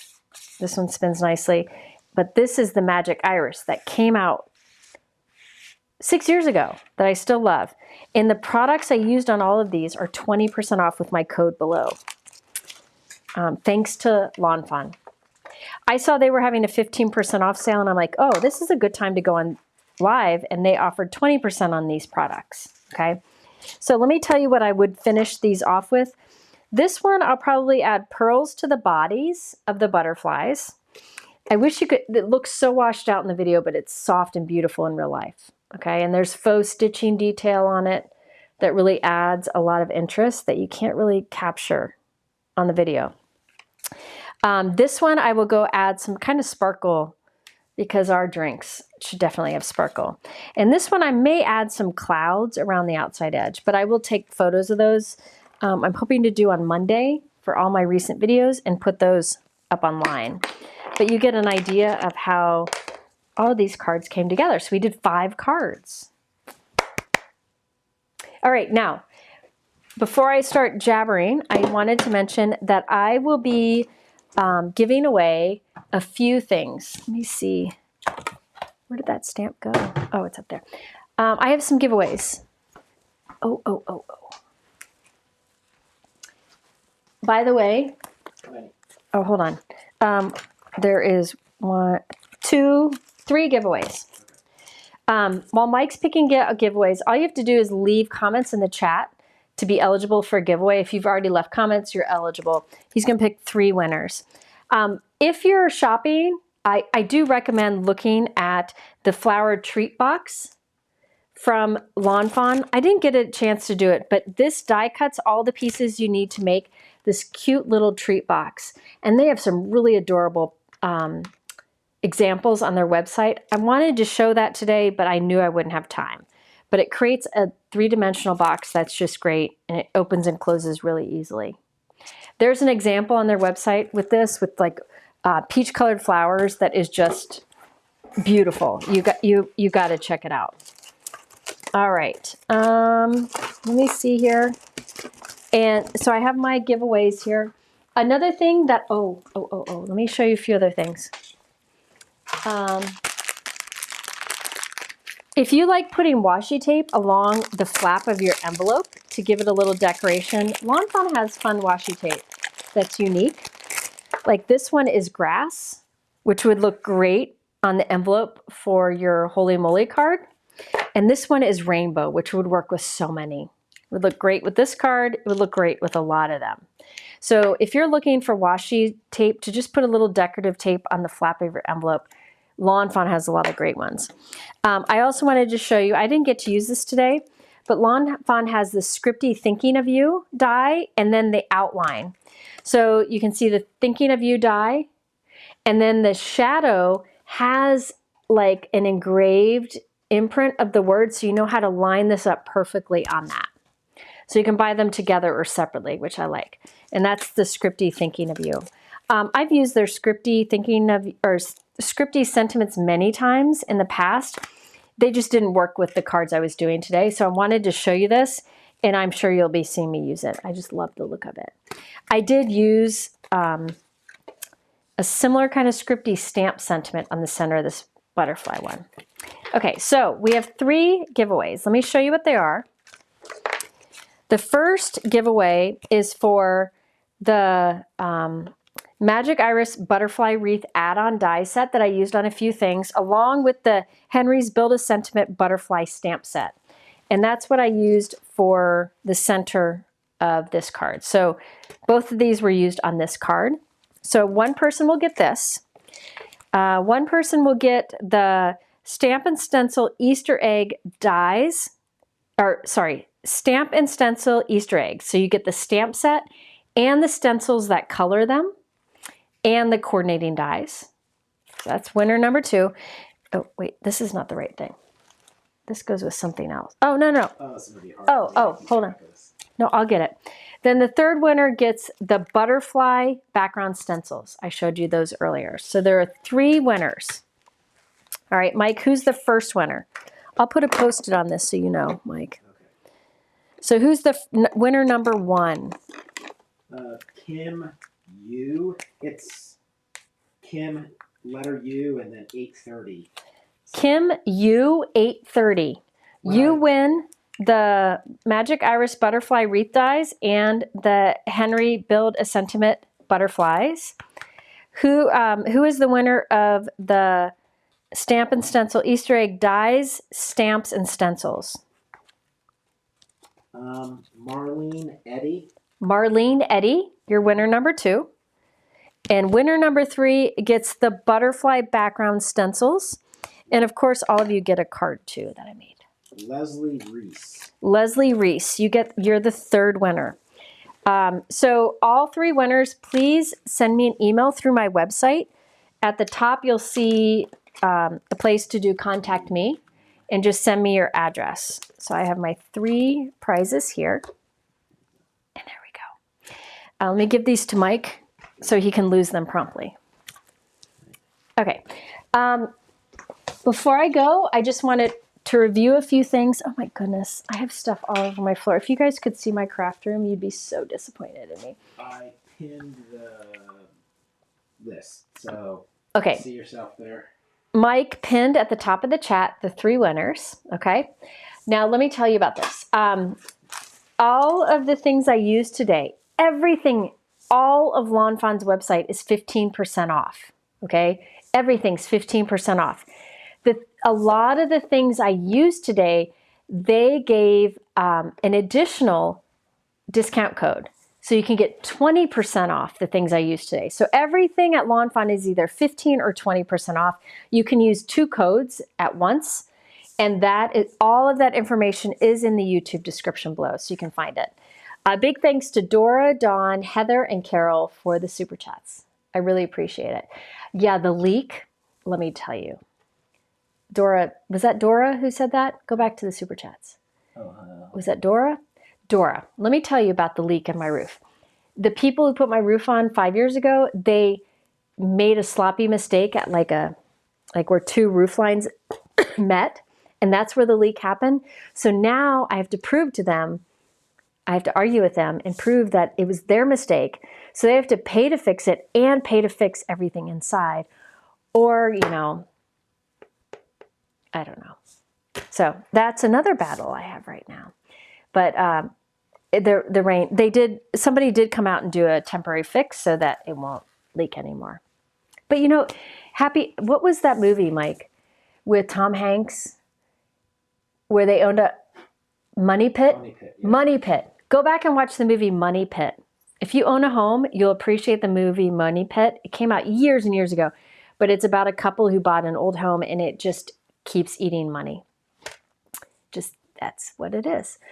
Okay, so again, all the information on how to save is at the top of the YouTube description below. It's either 15% or 20% off. And Lawn Fawn always has free shipping in the US on orders of $100 or more. Lawn Fawn doesn't do big sales very often, so this is a really generous offer that they are doing for their birthday and for my friends here. And I greatly appreciate that they do that. I know times are very, very tough for these small businesses.